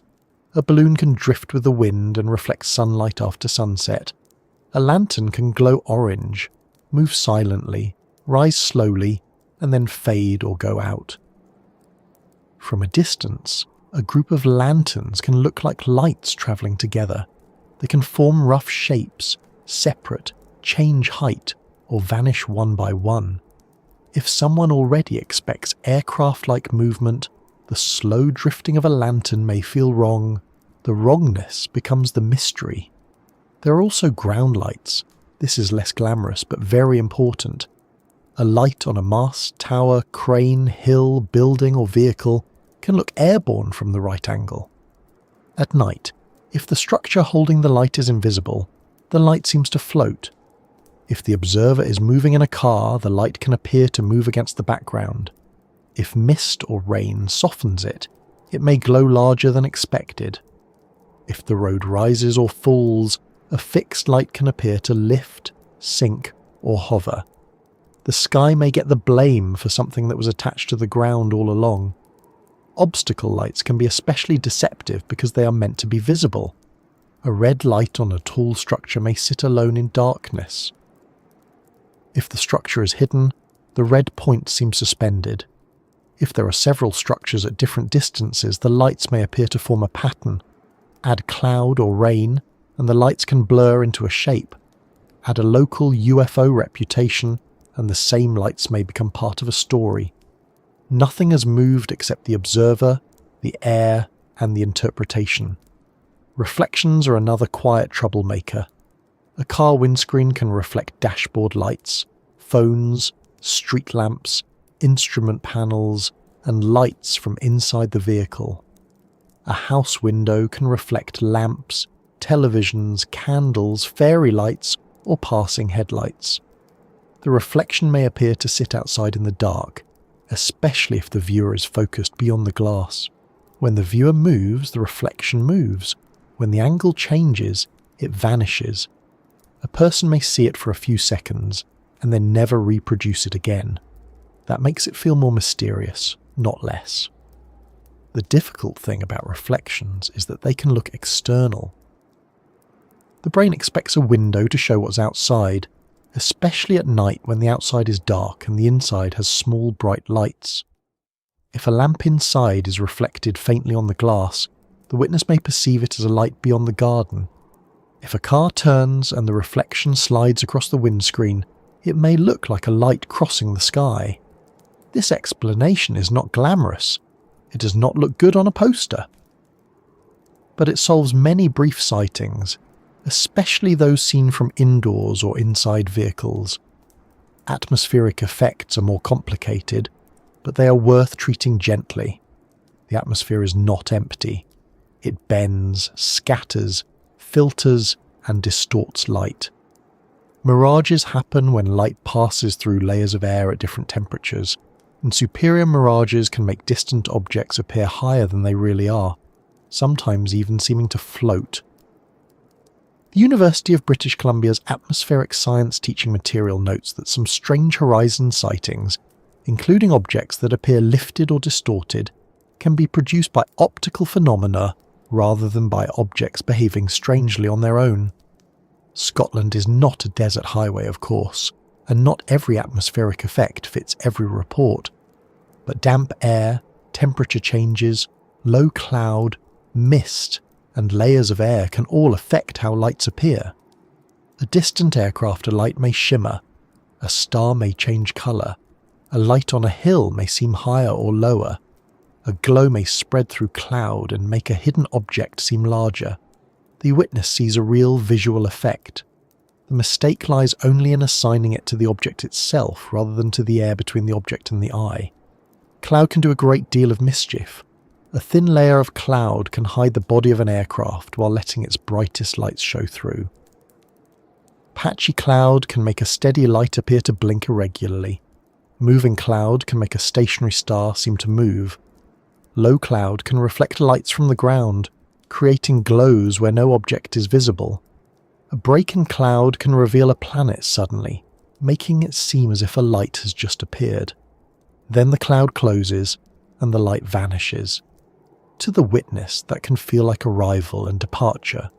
To the weather, it is just cloud doing cloud things, which is mainly moving around and refusing to be helpful. Rain adds another layer. Raindrops on glass can split, stretch, and multiply light.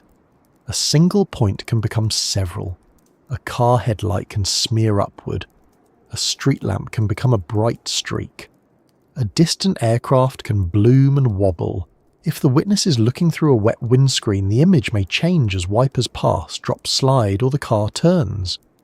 The object seems unstable because the surface in front of the observer is unstable. The mystery is not in the sky, but on the glass. Mist and fog can make lights appear larger and closer. A small lamp can become a glowing ball. A vehicle light beyond a field can seem to hover. A bright object behind mist may lose its sharp edges and become a soft shape. If the witness cannot see the ground clearly, they may misjudge height. A light that is actually on a road or hillside may appear suspended. Mist is very good at turning practical things into strange things. It is also very good at making hair damp at exactly the wrong moment. Then there is the simple problem of scale. The night sky gives us very few measuring sticks. If you see a light with no visible body and no known distance, you cannot confidently say how large it is. Yet witnesses naturally try. A light that feels close may be described as large. A light that feels far may be described as fast. But those estimates depend on distance, and distance is often the least certain part of the sighting. This is why an object can seem to move impossibly quickly. If the witness thinks it is close, a small movement across the sky seems fast. If it is actually far away, the apparent speed may be ordinary, or the reverse may be true. The same applies to hovering. Hovering is sometimes just the absence of detectable movement. A distant aircraft approaching head-on, a planet, a star, a balloon moving slowly with the wind, or a ground light seen from a moving vehicle can all seem to hover. True hovering is a specific behaviour. Apparent hovering is much easier to create. In many reports, it is hard to know which one happened because the witness did not have a stable reference point. This is where the Falkirk Triangle's roads and fields matter again. Roads move the observer. Fields remove nearby scale. Darkness removes detail. The local reputation supplies expectation. Each one is ordinary. Together they can create an extraordinary evening. A light over a dark field may be a plane, but the witness is moving in a car. The plane is coming toward them. The wind carries sound away. Thin cloud makes the brightness pulse. The road bends and the object seems to slide sideways. The witness has heard of local sightings. Later, the memory becomes a silent light hovering over the field before moving away at speed. The experience is sincere. The explanation may still be ordinary. That does not mean every account is solved. Some reports lack enough information. Some include details that do not fit neatly. Some may involve objects or events not easily reconstructed. A careful approach does not pretend to know what happened when it does not. But it does ask whether the simple possibilities have been checked before the strange ones are invited in and given the best chair. There is a kind of respect in ordinary explanations. It may not feel like it at first. People sometimes hear it was probably Venus as a dismissal, as if the witness is being told they cannot be trusted. But that is not the best way to think about it. A person can be trustworthy and still misidentify Venus. They can be intelligent and still misjudge distance at night. They can be sincere and still be fooled by a reflection. Our senses are not perfect instruments. They are living systems, built to work quickly, not to perform forensic astronomy at the roadside. The witness experience remains real even when the object is ordinary. Fear is real. Surprise is real. Confusion is real. The memory of stopping the car, calling someone over, pointing into the dark, and feeling the small shock of not knowing is real. An explanation changes what the object was. It does not erase what the evening felt like. That is why some witnesses resist ordinary answers. The answer may be too small for the feeling. They remember something that felt large, and being told it was a planet, a plane, or a reflection can feel almost rude. But feelings measure impact, not identity. The best explanation should fit the details without stretching them. If a report describes a steady bright light low on the horizon for several minutes, Venus or Jupiter may be worth checking. If it moved smoothly across the sky and faded, a satellite may be possible. If it flashed briefly and disappeared quickly, a meteor or fireball may fit.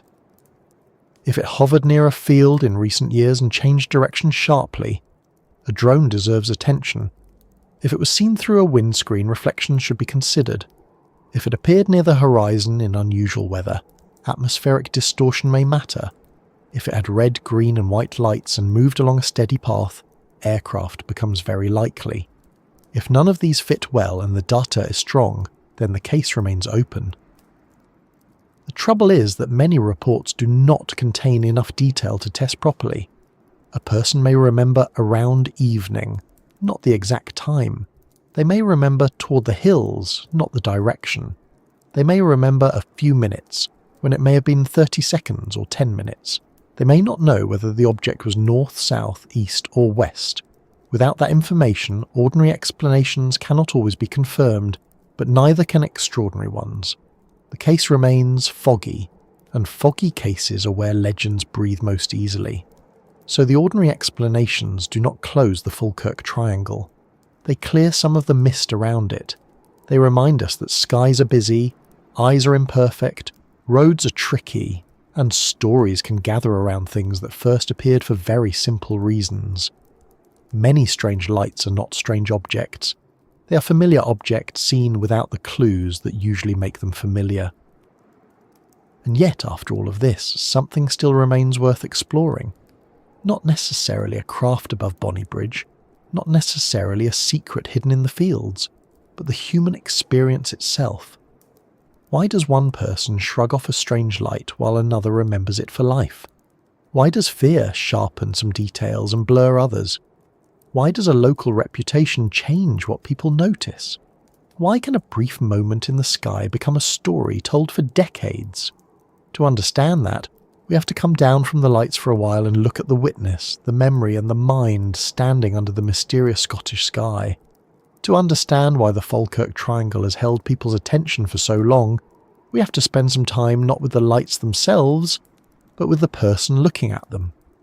Because every sighting has a witness, and every witness brings a brain, a body, a mood, a memory, a history, and a nervous system that has been doing its best for years under very difficult working conditions. The brain is remarkable.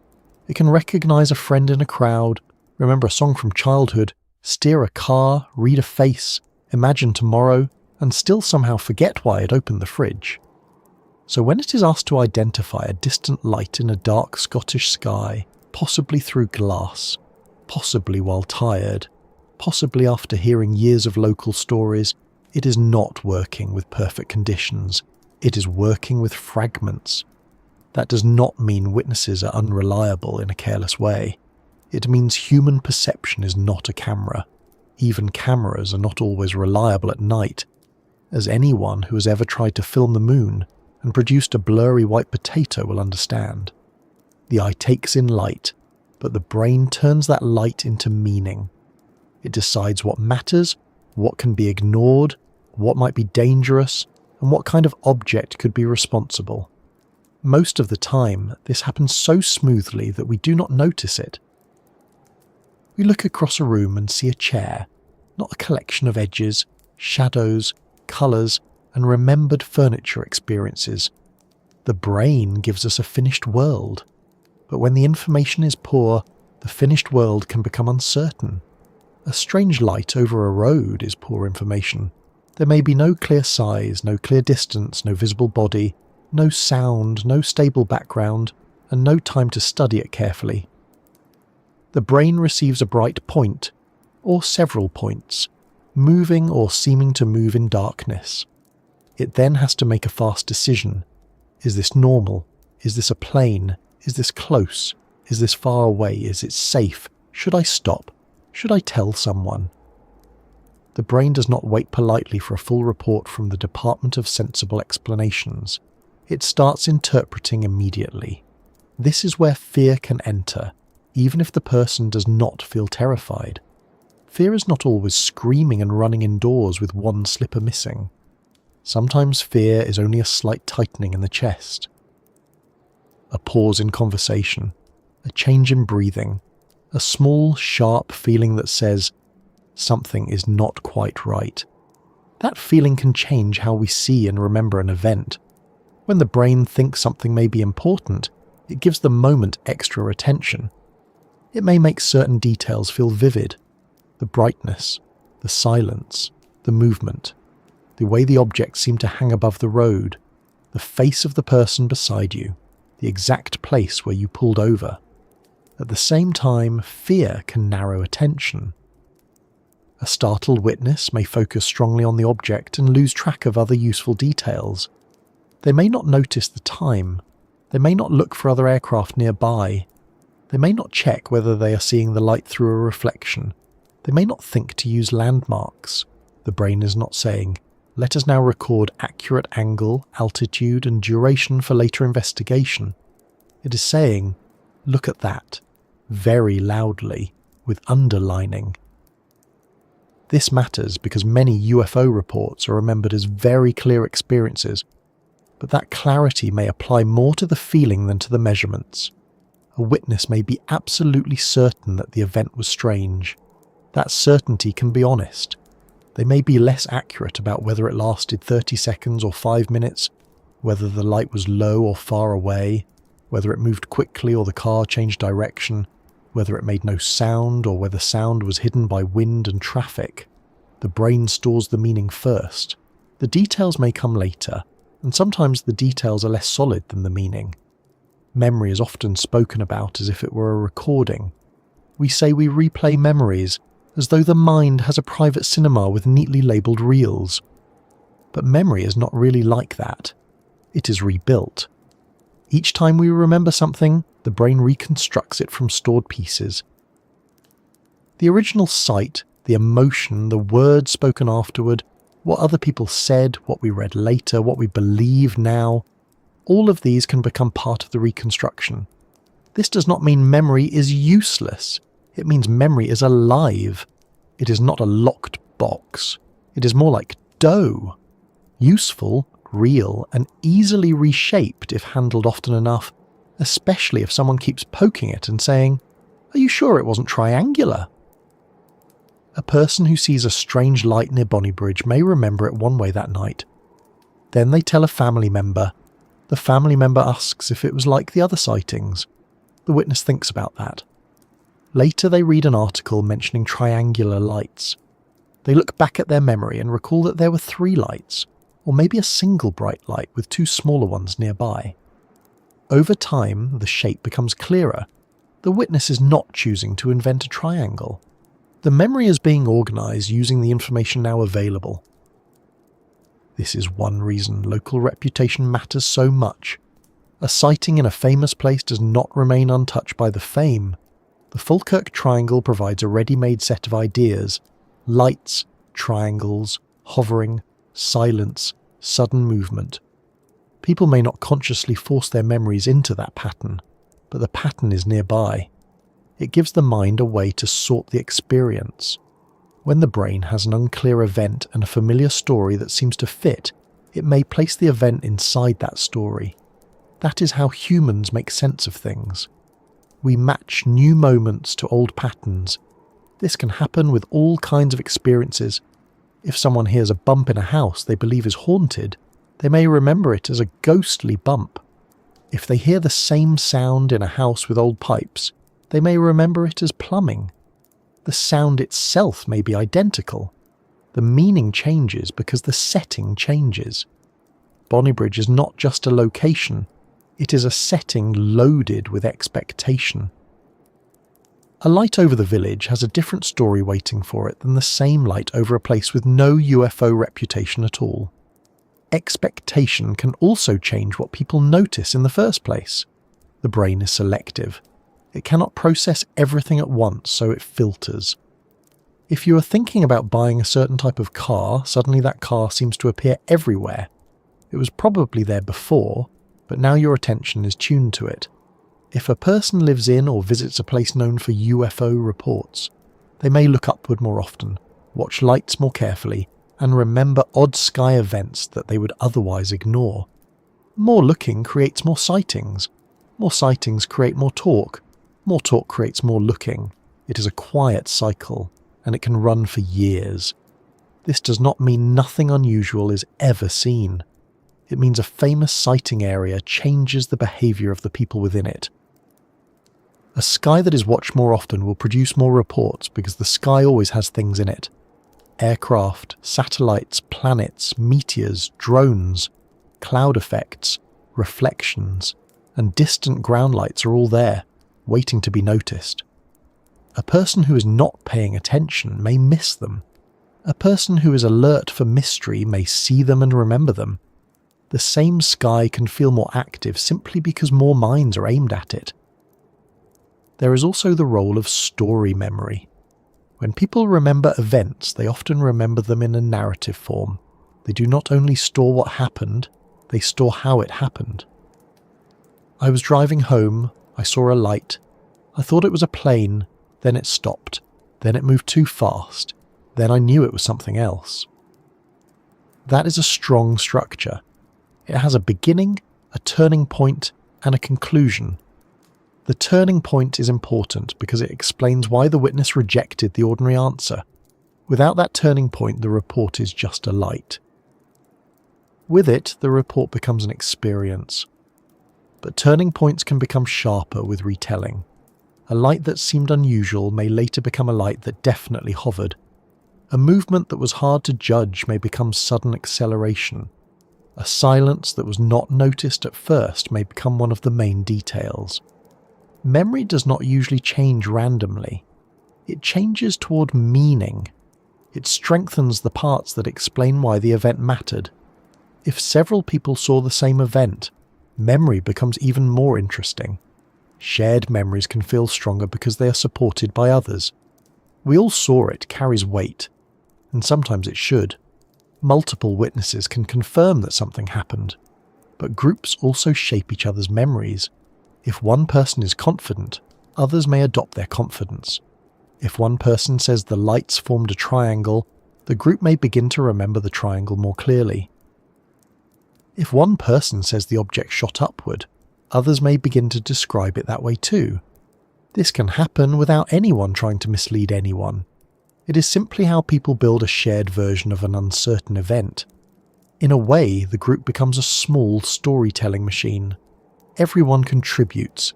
Everyone checks their memory against the others. Details that match are kept. Details that do not match may be dropped or softened. The final account may feel very firm, but it may also be smoother than the original experience.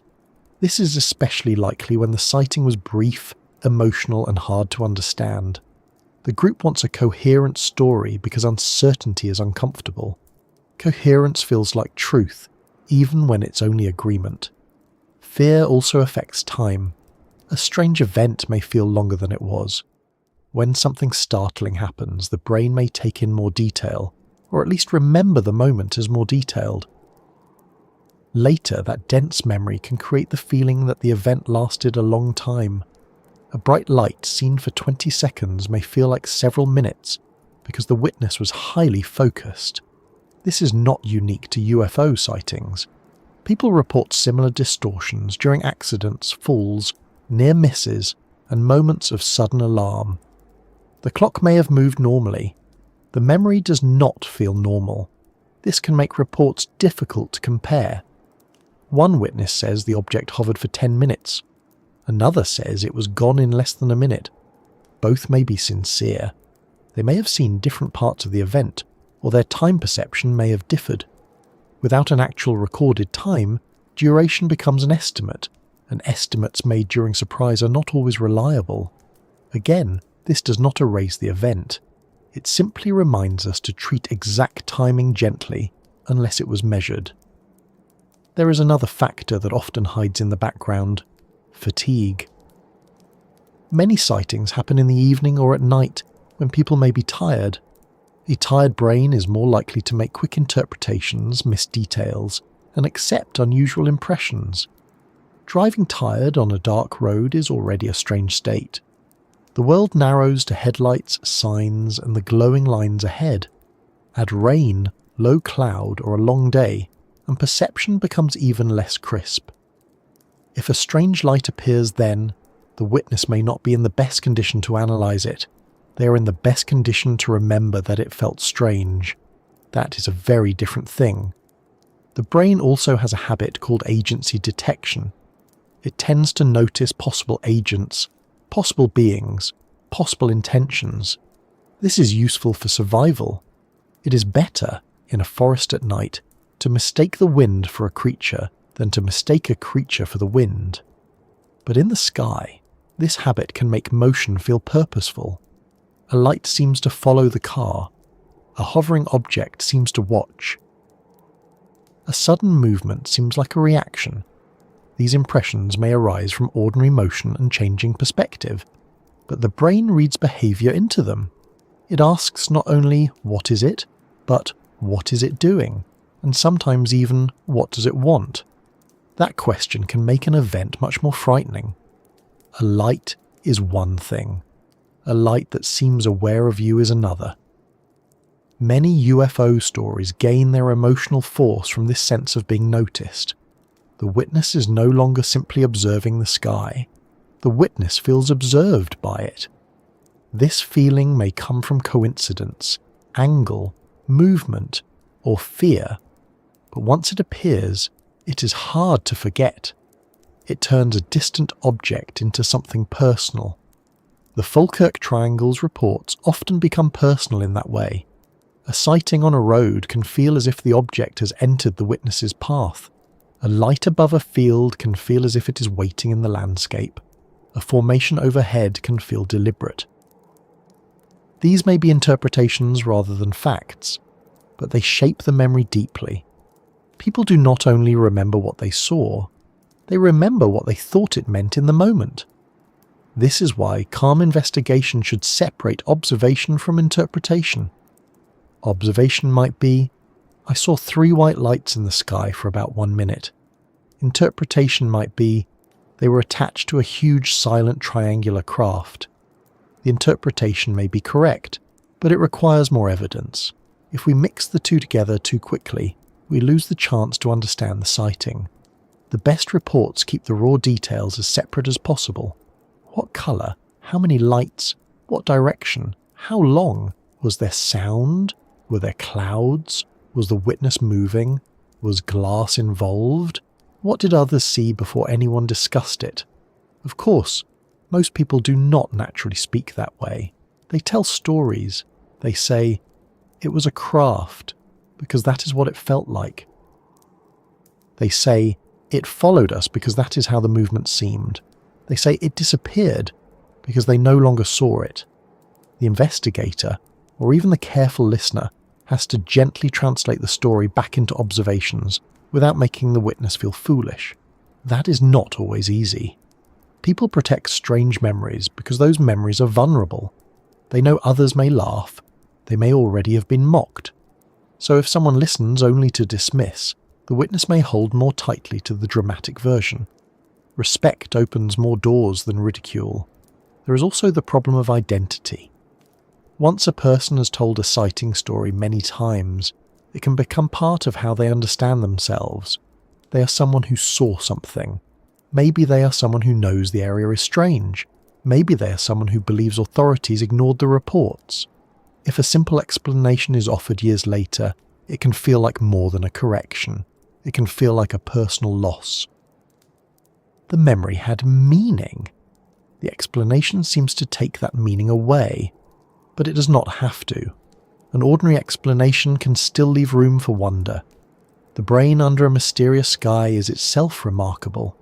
It can turn light into story, fear into memory, and uncertainty into local history. A plane seen from the wrong angle can create a moment a person remembers forever. Venus over a dark road can stop a car. A satellite can make strangers point upward together. These are ordinary causes, but not empty experiences. The world does not become dull because we understand some of it. Sometimes it becomes stranger in a quieter way. The key is to avoid 2 easy mistakes. The first mistake is believing every dramatic memory exactly as told. The second is assuming every witness is simply wrong and therefore uninteresting. The better path is slower. It says the witness likely experienced something real. It asks what conditions shaped the experience. It considers fear, attention, memory, expectation, and local reputation. It checks ordinary explanations where possible. It leaves room for uncertainty where the evidence is incomplete. It does not rush to aliens. It does not rush to mockery. It lets the human mind be part of the mystery. In the Falkirk Triangle, the brain is not a side detail. It is central. The repeated sightings are not only about what appeared above the fields, they're about how people noticed, named, remembered, and shared what they saw. A local sky became famous because the reports did not remain private. They travelled from witness to neighbour, from local conversation to newspapers, from investigators to television, from one generation of curious listeners to another. Each retelling kept the lights alive in a different way. That is how a sighting becomes more than a sighting. It becomes a memory, then a local story, then a reputation, then a name, then eventually a place people know before they ever visit. And once a place has that kind of story attached to it, every new witness is no longer standing under an empty sky. They are standing under a sky already filled with earlier accounts, earlier fears, earlier questions, and the quiet pressure of wondering whether they have just seen the same thing everyone has been talking about. And once a place has that kind of story attached to it, every new witness is no longer standing under an empty sky. They are standing under a sky already filled with earlier accounts, earlier fears, earlier questions, and the quiet pressure of wondering whether they have just seen the same thing everyone has been talking about. That is how a local mystery begins to change shape. It starts with an event, or several events, or a run of reports that feel close enough together to be noticed. A person sees something, then another person sees something. A neighbour remembers hearing about something similar years ago. Someone tells a local paper, cool. Someone else tells a radio station. A counsellor asks whether the reports should be taken seriously. A television crew arrives with cameras, careful lighting, and the serious walking pace used in documentaries when someone is about to stand in a field and look concerned. The story is no longer only a set of sightings, it has become a public object. That public object is not the same as the original experience. It is made of the sightings, yes, but also of headlines, interviews, phrases, maps, rumours, jokes, arguments, old newspaper clippings, and the way people say the name of the place with a small lift in the voice. Bonnybridge becomes more than a village. Falkirk becomes more than a town in central Scotland. The area becomes a label. The label becomes shorthand. And shorthand is powerful because it lets a complicated story travel quickly. The Falkirk Triangle. 3 words, and already the listener knows what kind of story is being offered. A place, a shape, a mystery. It is efficient. It is memorable. It sounds as if it has been waiting in a file marked strange things in the sky. Without that name, the reports might have remained a scattered set of local accounts. With it, they became easier to gather, easier to repeat, easier to put on a television schedule late in the evening when people are willing to believe almost anything except that they should go to bed at a sensible hour. Names matter. Loch Ness is not only a body of water once people hear the word monster beside it. Roswell is not only a city in New Mexico once people hear the word crash beside it. The Bermuda Triangle is not only a region of ocean once people hear the word disappear beside it. A name turns location into story. It gives curiosity somewhere to land, and once curiosity lands, it often starts unpacking. That is part of what happened with the Falkirk Triangle. The reports may have begun as individual memories, but the name helped them gather into one larger idea. A person who had seen a light could say they saw it in the triangle, and the phrase did some of the work for them. They did not have to explain the whole background every time. The listener already understood that this was not just any light, not just any road, not just any field. This was one more strange thing in the place where strange things were said to happen. A living legend needs that kind of easy doorway. It cannot be too difficult to enter. If every retelling requires a long explanation, the story may remain interesting but small. If the story can be carried in a few words, it spreads. The Falkirk Triangle is a useful phrase because it gives the mystery a boundary, even if that boundary is more cultural than scientific. It tells people where to look. It tells visitors where to drive. It tells journalists where to point the camera. It tells believers where the pattern is. It tells skeptics where the misunderstanding may have taken root. The strange thing is that once a boundary is named, people begin to treat it as if it has always been there. But the land did not wake up one morning as a triangle.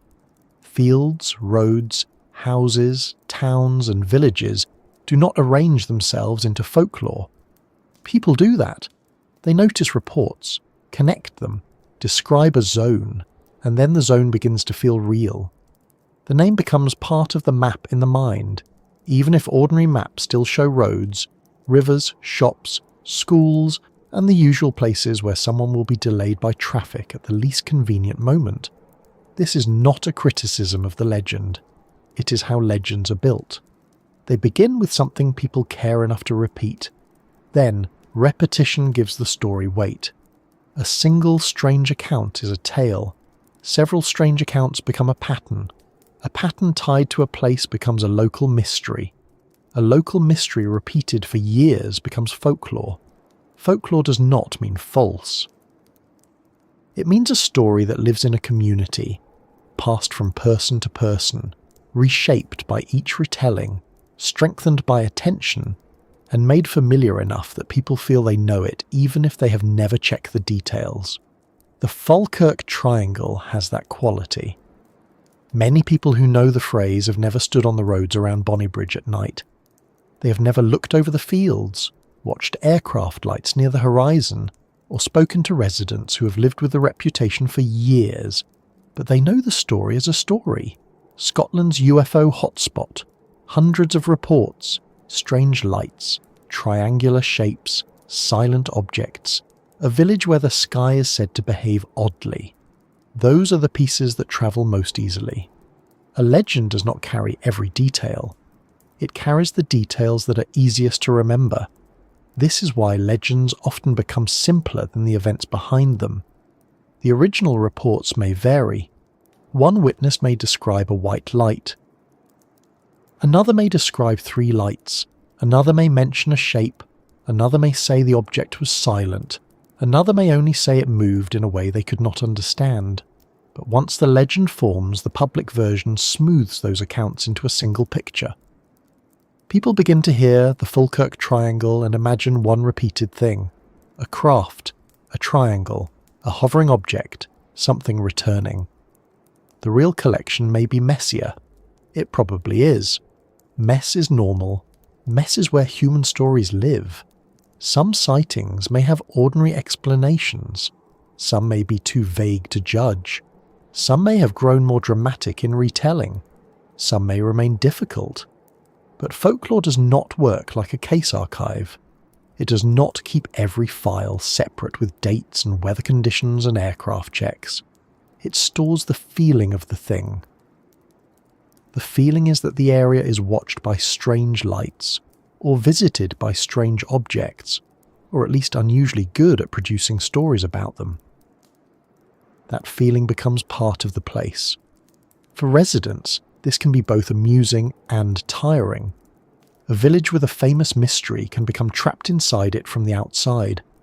People may ask about UFOs when residents would rather talk about schools, roads, work, family, football, the weather, or the price of everything, which is its own kind of unexplained phenomenon. Some locals may enjoy the attention, some may tell their own stories, some may shrug, some may be skeptical, some may wish outsiders would stop treating their home like a theme park for the unusual.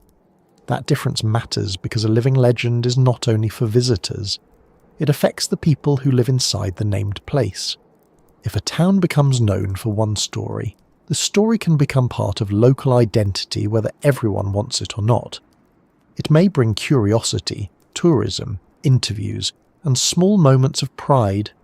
It may also bring ridicule, exaggeration, and the feeling that the real place has been flattened into a headline. Bonnybridge is not only a UFO location, it is a place where people go about their lives. The legend sits on top of that daily life like an extra layer, sometimes light, sometimes heavy. Media attention plays a large role in keeping that layer visible. Newspapers and television do not simply report legends, they help maintain them. When a journalist returns to the area years later and says, "This place is famous for UFO sightings," they renew the story. When a documentary stands someone in a dark field and asks what they saw, the legend gains another scene. When a headline repeats the idea of a hotspot, the name stays alive. Each retelling may be based on earlier reports, but it also becomes part of the evidence that the story is still active. That is a strange loop. The place is famous because people report sightings. People are more likely to discuss sightings because the place is famous. Media returns because the place is famous. The media return makes it more famous. Then more people watch the sky, more people search online, more people visit, and more people are ready to interpret lights through the existing story. It is like a small machine that runs on attention, and once started it does not stop easily. The internet has made this machine faster. Before online forums, social media and video platforms, a local sighting might travel through newspapers, local conversations, letters, radio or specialist UFO magazines. Now, a strange light can be filmed, uploaded, shared, argued over, slowed down, brightened, cropped, reposted, and given dramatic music before anyone has checked whether it was the International Space Station. A modern legend does not wait politely for next week's paper. It moves in minutes. This can help and harm. It can help because more people can compare observations. Someone may identify a satellite, a meteor, a drone, or an aircraft quickly. Good information can travel. But it can harm because poor information travels just as fast, sometimes faster, because mystery has better legs than correction. A blurry video with a dramatic title may reach thousands of people. A careful explanation may arrive later wearing sensible shoes and carrying a clipboard, only to find that everyone has already gone home with the exciting version. The Falkirk Triangle belongs partly to the pre-social media age, which gives it a different texture.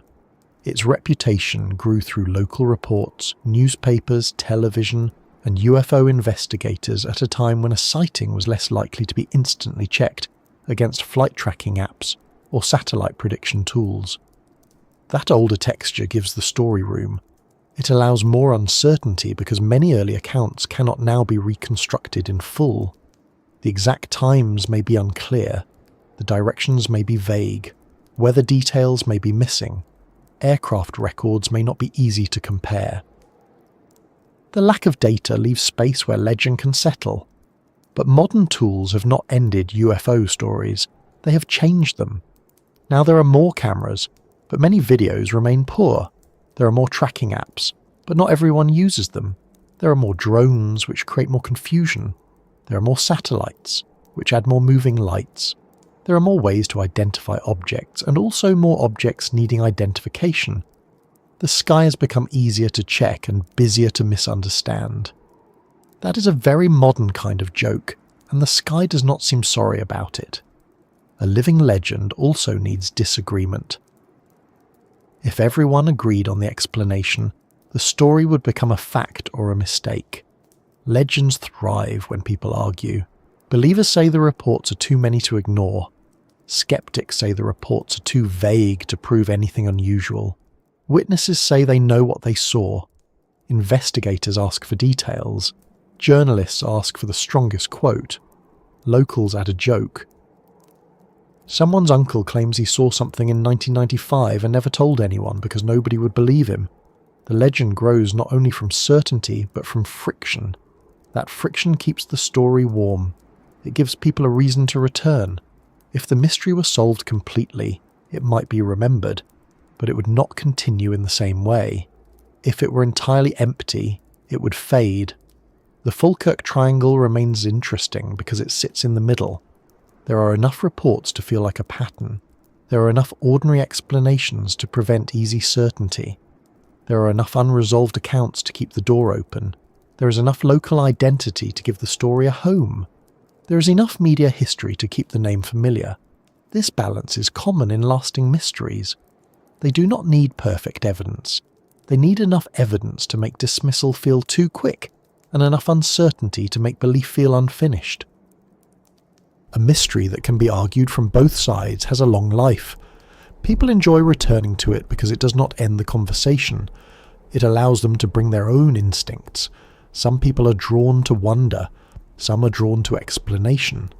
Some enjoy the possibility that reality is stranger than daily life suggests.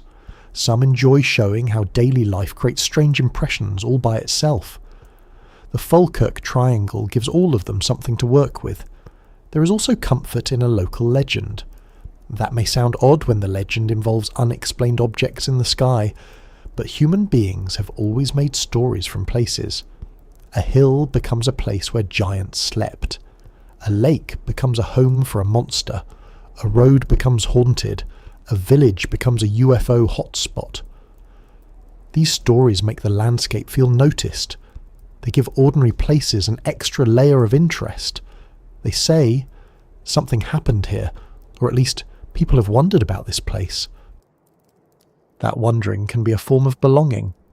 A person who grows up near a local mystery may carry it like background weather. It is there in jokes, school conversations, family stories, passing remarks, and the way people react when outsiders mention the area. Even if they do not believe it, they know it. The story becomes part of local speech.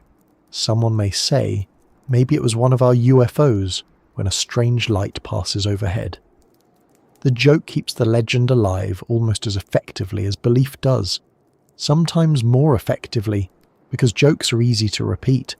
That is another feature of living legends. They are not always solemn. They survive through humour as much as fear. A place can be famous for UFOs and still laugh at itself. People may put alien references on signs, souvenirs, online posts or casual comments. They may use the story to attract visitors or to tease each other.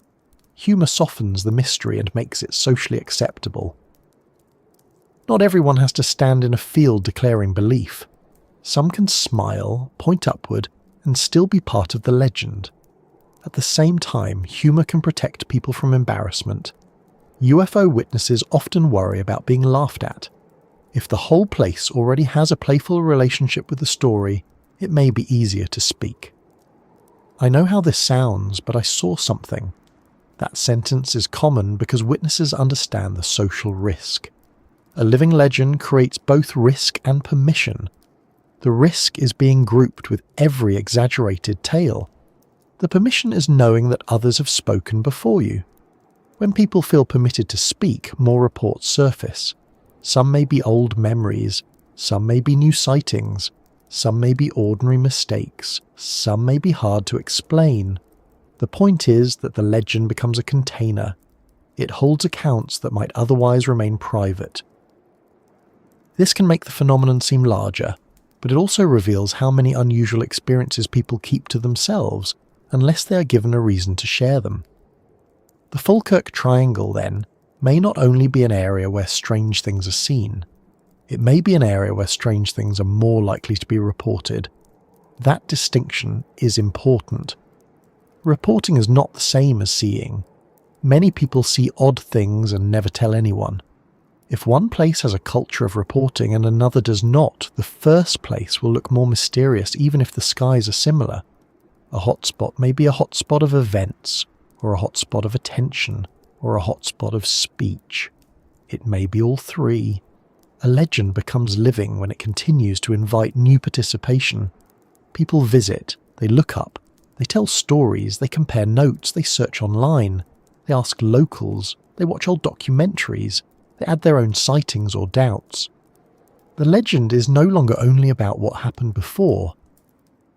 It is about what might happen next time someone stands under that sky. That sense of possible return is crucial.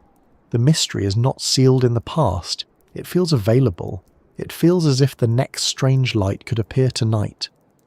That is what gives the Falkirk Triangle its quiet pull. It is not a museum piece. It is a place people can still pass through. The roads are real. The fields are real. The night sky is still there. Aircraft still cross it. Satellites still move above it. Planets still rise and set. Drones now add their small blinking contributions.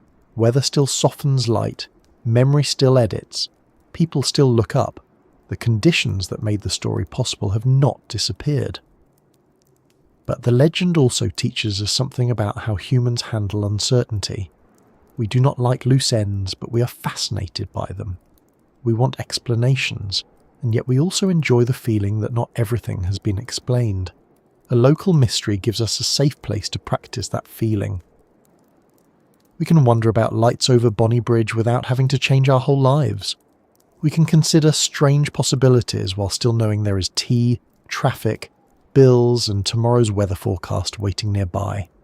The extraordinary sits close to the ordinary, which makes it easier to approach. This closeness is one reason UFO stories last. They do not require ancient ruins or distant planets to begin. They can begin above a road someone knows.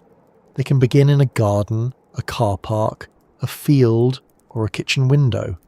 They suggest that the unknown might not be far away. It might be above the place where you buy groceries. It might pass over while you're bringing the dog in. That is unsettling, but also compelling. It makes the world feel larger without moving you from where you stand. The Falkirk Triangle's legend also reflects a broader cultural moment. UFO stories have changed over the decades. In some periods, they were tied to Cold War fears, secret technology, and anxieties about invasion. In others, they were linked to space exploration, spiritual ideas, government secrecy, or popular science fiction. The 1990s had its own atmosphere, with television shows, alien imagery, conspiracy culture, and growing public interest in unexplained phenomena. Reports from Bonnie Bridge did not appear in a cultural vacuum. They arrived in a world already prepared to think about strange lights in certain ways. That context does not make the witnesses wrong. It means the story had fertile ground. People knew what UFOs were supposed to look like. They had seen triangular craft in media. They had heard of cover-ups, hotspots, and unexplained encounters. When a bright object appeared over a dark road, the cultural vocabulary was ready. Every era has its own shapes for mystery. In one century, lights in the sky might be omens. In another, airships. In another, secret aircraft. In another, extraterrestrial craft. The thing seen may be similar, but the meaning changes with the age. This is why living legends are never frozen. They update. Older Falkirk stories may speak in the language of classic UFO sightings. Modern reports may include drones, phone videos, online debates, and satellite apps.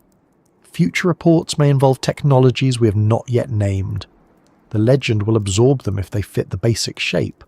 Strange lights, familiar place, uncertain explanation. Someone looking up and feeling that the sky has briefly refused to behave. A legend that can update is hard to kill. It does not rely on one fact. It relies on a pattern of experience. Even if many individual sightings are explained, the larger story can continue because new ones arrive. If one case was Venus, another might not be. If one video was a drone, another remains unclear. If one witness misjudged distance, another insists the object passed directly overhead. The legend survives by never resting on a single point. It spreads its weight across many stories. That can make it frustrating for skeptics, because disproving one case does not end the whole thing. It can also make it tempting for believers, because the unsolved cases can be treated as proof while the solved ones are quietly moved aside. A careful listener has to resist both habits. Each sighting deserves its own treatment. The legend as a whole is a social and cultural phenomenon. The individual reports are separate claims. Mixing those two levels causes confusion. A place can be legendary even if many reports have ordinary explanations. A report can be puzzling even if the legend around it has grown exaggerated. This is the balanced place to stand. Not in the loud certainty of all true, and not in the lazy certainty of all nonsense, but somewhere quieter, where the facts, the memories and the stories can be seen together. The Falkirk Triangle became a living legend because people saw things, talked about them, named the area, repeated the stories, argued over them, laughed about them, filmed them, investigated them, and kept watching. The legend is not separate from those actions. It is made of them. And perhaps that is why it remains so watchable as a story. It contains the sky, but also the village. It contains possible aircraft, but also human fear. It contains planets, but also memory. It contains media, but also private moments in cars and gardens. It contains the serious desire to know and the very human pleasure of not knowing just yet. A local mystery becomes a living legend when it stops being only about what happened and becomes about how people keep returning to the question. By this point, the question has changed again. At the beginning, it may have sounded like, what are people seeing over the Falkirk Triangle? Then it became, why do so many reports sound similar? And then, what ordinary explanations might account for them? Now it becomes something softer and perhaps more honest. What does this mystery do for the people who carry it? What need does it meet? Why does the idea of repeated strange lights over an ordinary Scottish place continue to glow in the mind, even after we've considered planes, planets, drones, reflections, weather, memory, and media? That is where the story leads next, not to a hard conclusion, because hard conclusions are rare in places like this, but to the small question left behind when the night has quieted, the road is empty, and the sky above the fields looks perfectly normal again. And that is where the story leads next, not to a hard conclusion, because hard conclusions are rare in places like this, but to the small question left behind when the night has quieted, the road is empty, and the sky above the fields looks perfectly normal again. What do we do with a mystery that refuses to become one simple thing? That may be the real question at the heart of the Falkirk Triangle. Not only whether people saw aircraft, planets, drones, satellites, reflections, unusual weather, or something stranger. Not only whether Bonnybridge became famous because the sky there was truly different, or because people began watching it differently. Not only whether the reports point upward toward something unknown, or downward toward the human mind standing in a cold field trying to explain a light. Those are all good questions, but underneath them is another one.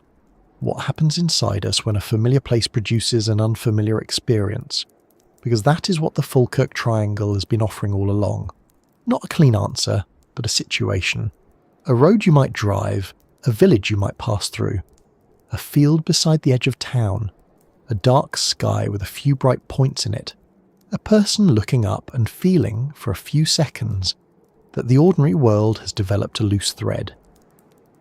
Most of the time, ordinary life feels solid. It has weight, it has habits. We know what cars are, what streetlights are, what aircraft sound like, what stars do, what clouds look like, and what the evening is supposed to contain. We move through the world using these expectations.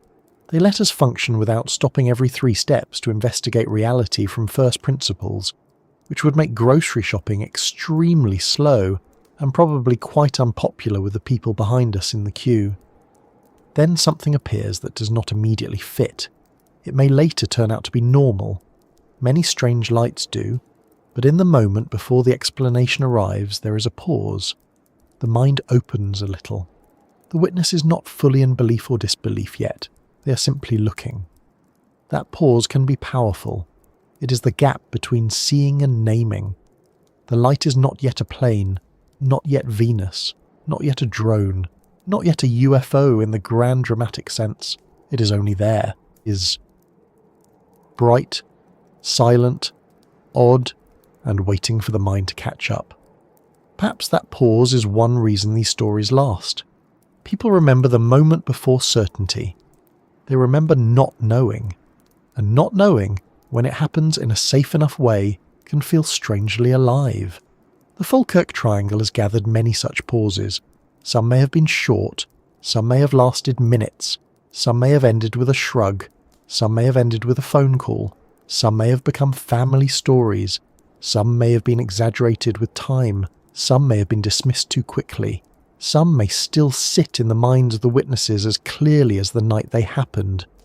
A person may forget appointments, passwords, birthdays of distant cousins, and where they put their glasses while wearing them, but still remember a light over a road from 30 years ago, because it made the world feel briefly uncertain.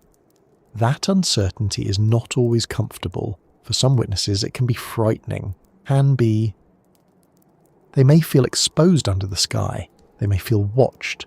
They may worry that others will laugh if they speak.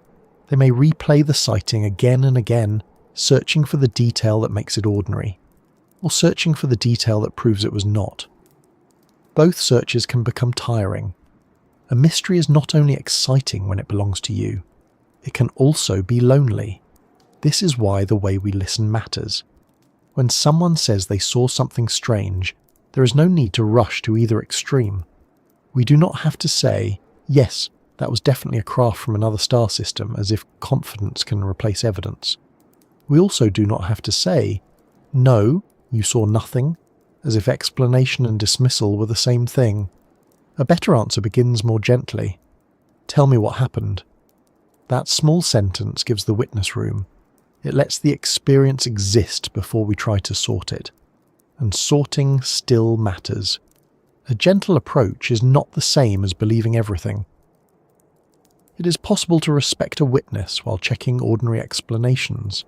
It is possible to say that a sighting was likely Venus, or a plane, or a drone, or a reflection, without treating the person as foolish. The world is full of things that look different from what they are. Our senses are useful, but they are not magic instruments. They are biological, emotional, and easily influenced by darkness, distance, weather, fatigue, and expectation. To be human is to misread the world sometimes. It is also to be amazed by it. That may be the honest balance the Falkirk Triangle asks for. Wonder without gullibility, skepticism without cruelty, curiosity without rushing, the willingness to leave a few things unanswered when the evidence is not strong enough to close them, the patience to say, this one has a likely explanation, and also, this one is not clear.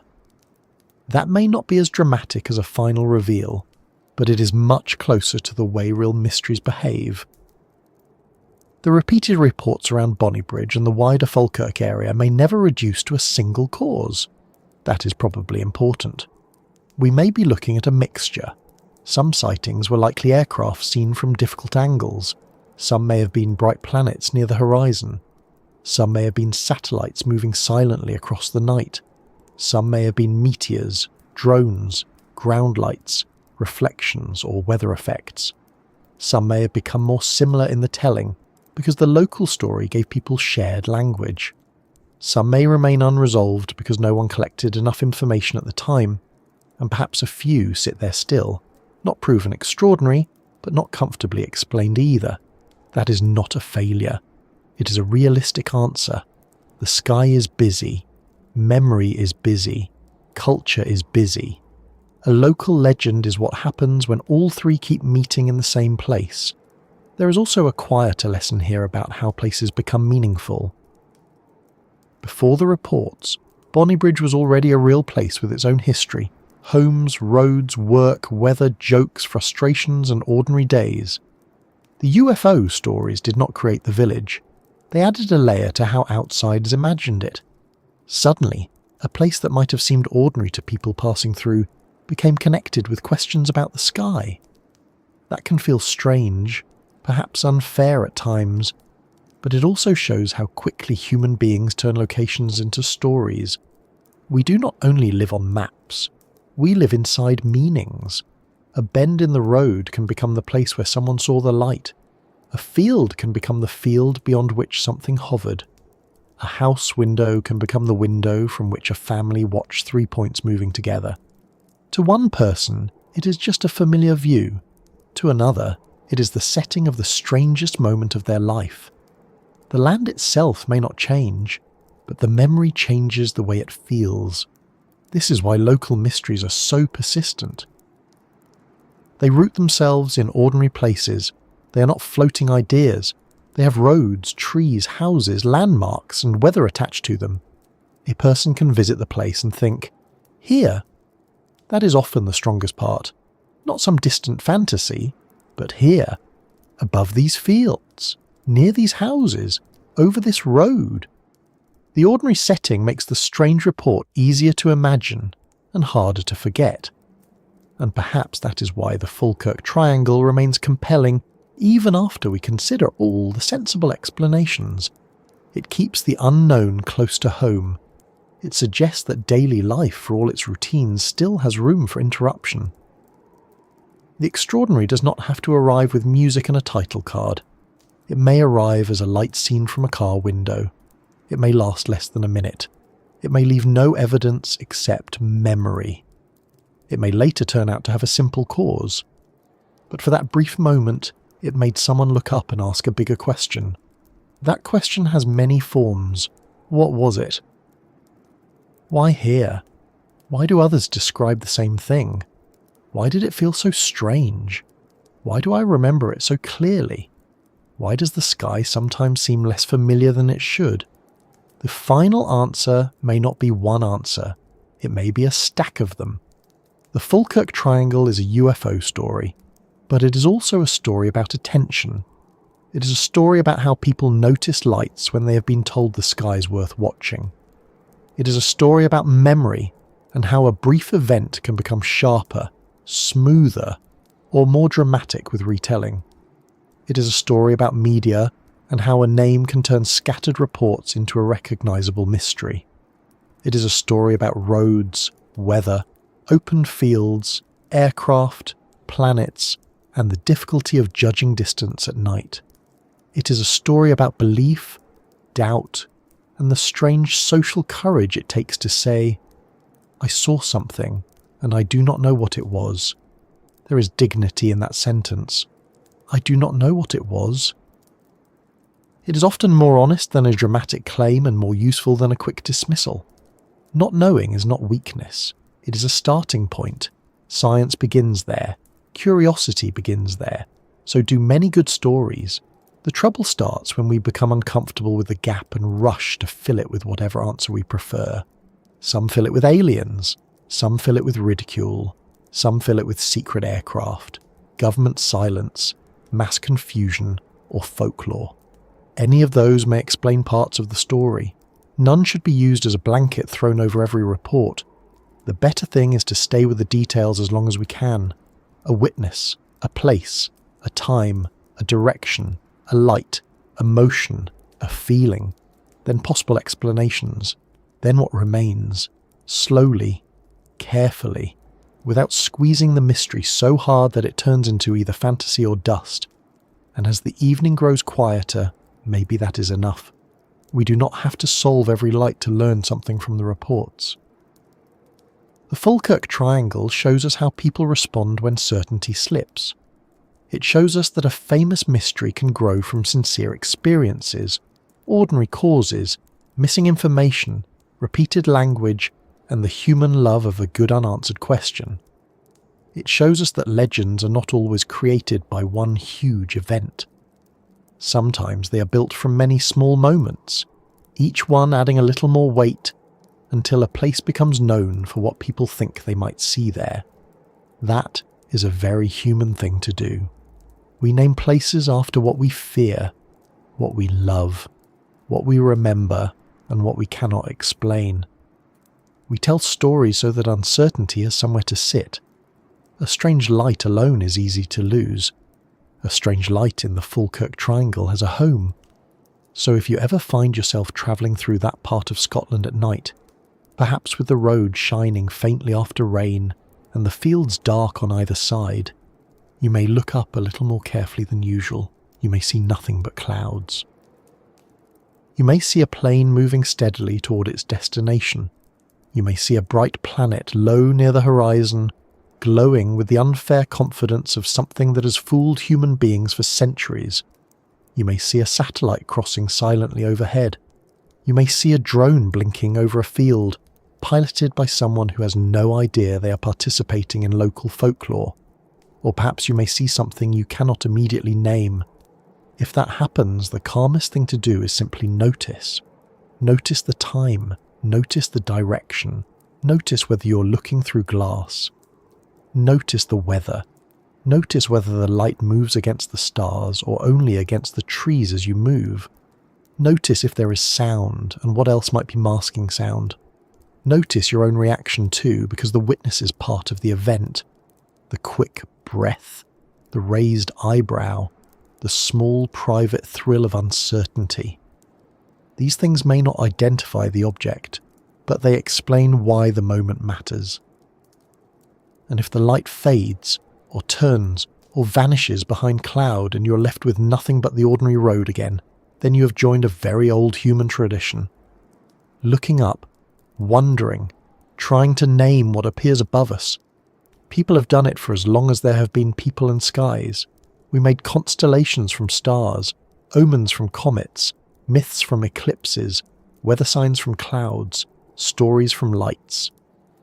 The Falkirk Triangle is a modern version of that ancient habit, with cars instead of campfires, phone cameras instead of carved stones, and local newspapers instead of village storytellers by the hearth. The tools have changed. The impulse has not. We want the sky to make sense, but we also want it to remain a little larger than our explanations. That may be why these stories keep glowing even after the obvious possibilities have been named. A solved light may become a plane, an unsolved light may become a legend, but the act of looking up, that remains.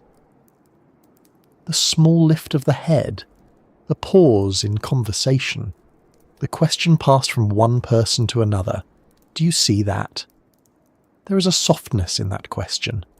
It asks for confirmation, but also companionship. It says, share this strange moment with me. Many sightings begin there, not with proof, but with shared attention. Two people looking at the same point in the sky, trying to decide whether the world is behaving normally.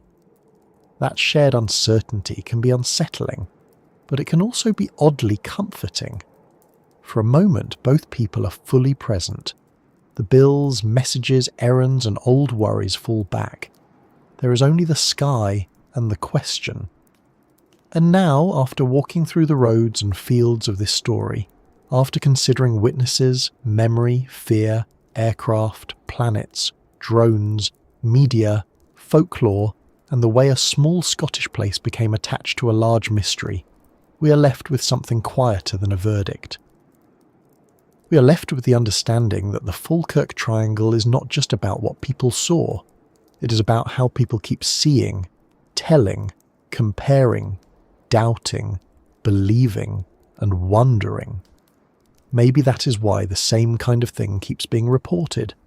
Not because every sighting is identical, not because every witness is mistaken, not because one simple answer waits behind all of it, but because the same conditions keep returning.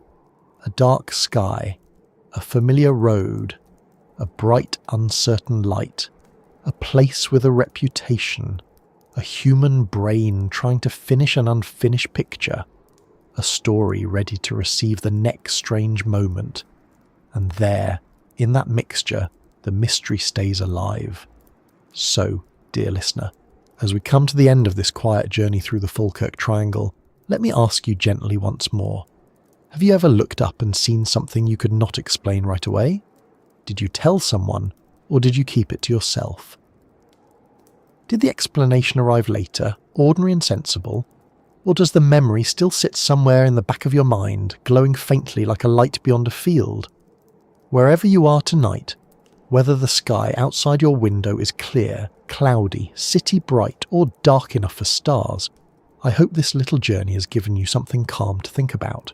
Not fear, not certainty, just curiosity. The kind that does not demand an answer before sleep, but lets the question rest beside you. And if you found this story soothing, strange, or quietly interesting, I would be ever so grateful if you liked the video, subscribed, and shared this peaceful corner of mystery with someone else who enjoys drifting through the unknown at a gentle pace. It helps this channel keep exploring the places where science, memory, history and wonder meet without shouting over one another. The Falkirk Triangle may never give us one final answer. Perhaps that is why people keep returning to it. Some lights are explained, some stories grow in the telling, some memories are shaped by fear, place and time, and some questions remain, not because they are impossible, but because the night did not leave us enough clues. For now the roads are quiet, the fields are still, the village lights are ordinary again. Above them, the sky carries on, full of planes, planets, satellites, clouds, and the occasional moment that makes someone stop and look twice. Sleep well, fellow traveller, wherever you are listening from tonight. And if you happen to glance out of the window before you drift off, may the sky be calm, the room be warm, and the unanswered things feel just distant enough to let you rest.